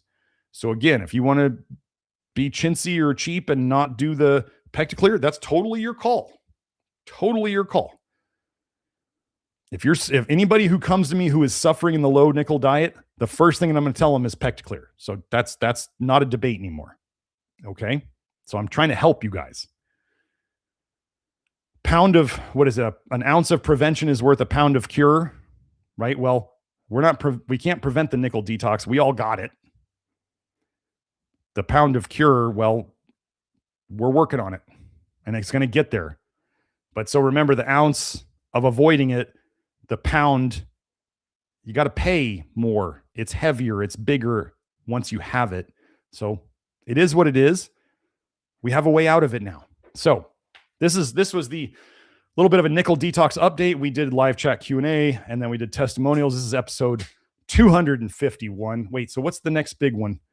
52 times 5 is 260 is 5 years. Wow. Sergio says, Doc, I love you. Yeah, thank you, Sergio. We are, but yeah, 260 will be 5 years straight without missing a week. So, gosh, I must be doing something to stay healthy. Yeah. So, and as Jackie K was saying, remember to like and subscribe and share and all that stuff, folks. I'm just going to tell you, if you want YouTube to share this more, the more time you watch here, the more they share it. That's what they do. That's what YouTube is here for, is for watch time. They want you to watch. They almost, from what I've heard, they don't really care that much about the likes and the subscribes and all that stuff. They like watch time. So however you wanted to help me with that would be great. And get your friends to follow me on the other social media channels. We are posting shorts and reels. I've been a little behind on it lately. but I'll get back on that. So, okay. Don't forget, we're closing the 20. Let me see that again. Just a quick thing. If you want to get in an order before we close down for a week, you need to have your order in by Wednesday, May 20th at noon, our time, Arizona time. So after May 20th at noon, MST, Arizona time, the orders will be filled on the 28th. Okay. And if you send us emails in that time, we will get back to them on the 28th, Thursday. Okay. So just to give you a heads up, we've sent out 2 email newsletters about this, but we just wanted to tell you here, we're not closing. It's just a break. Okay. So, Phil Carter added, Pectaclear is helping a lot. It's not a joke, folks. The Pectaclear is the stuff. I cracked the code. I'm going to be like, I should probably be doing lectures for EcoNugenics sometime soon because I'm going to sell so much of their stuff. I don't have any affiliate or anything right now, but we will have it in our store. So anyway, okay, I got to wrap this up. I got to get my son. I will see you all next time. Wow, I feel so much better now than when I started. Have a great week. I will talk to you all later. Sergio asked, how is it spelled? I want to do this. Wait, there it is. It's spelled Pectaclear, one word, Pecta, Pectaclear. And the company that makes it is EcoNugenics, EcoNugenics. So Pectaclear by EcoNugenics. I would guess that Amazon has it. If not, iHerb probably has it. But Amazon should have it. And you're welcome, Sergio. So I will see you all. And that's, like I said, Sergio, I started my boy on it and his back pain went away. So if your daughter's having issues, I would, I know pills are a problem. My boy won't even take pills. So if they won't take pills, let me say this last thing, folks. If you have kids, the EcoNugenics company, they make chewable tablets that are tangerine flavored, or they make Pectasol with a little bit of stevia, and like the lime flavor is like organic lime juice powder and maybe a little bit of lime oil. My son is taking the lime stuff because he's 15, but he doesn't know how to take pills yet. He hasn't worked on that. So he's taking the powder twice a day. Yes, he's taking the stevia one. That's the only stevia he's taking. I'm not worried about it. I'd rather and he's feeling better. I'd rather him take that now, and I'll figure out how to get the pills in him later. Maybe after he gets his braces off, I'll start throwing the Pectaclear at him. Or maybe he'll start feeling bad when the braces come out. He'll start dumping, and I'll be like, hey, time to learn how to take pills now. Anyway. Okay. Janet says, I have some metal in my body, so I was wondering if I could detox nickel. I am detoxing, not as wild as some of you, but I think I need to stay on a nickel-free diet. There's no such thing as a nickel-free diet. There's a low nickel diet. If you're doing this right now and you're not feeling good, then just go back and watch this episode and the episode before about the Pectaclear and work on that. Okay? So I really got to wrap it up now. I will see you all next time. Have a great week. Hope this helps. This is the key. Okay? Bye now.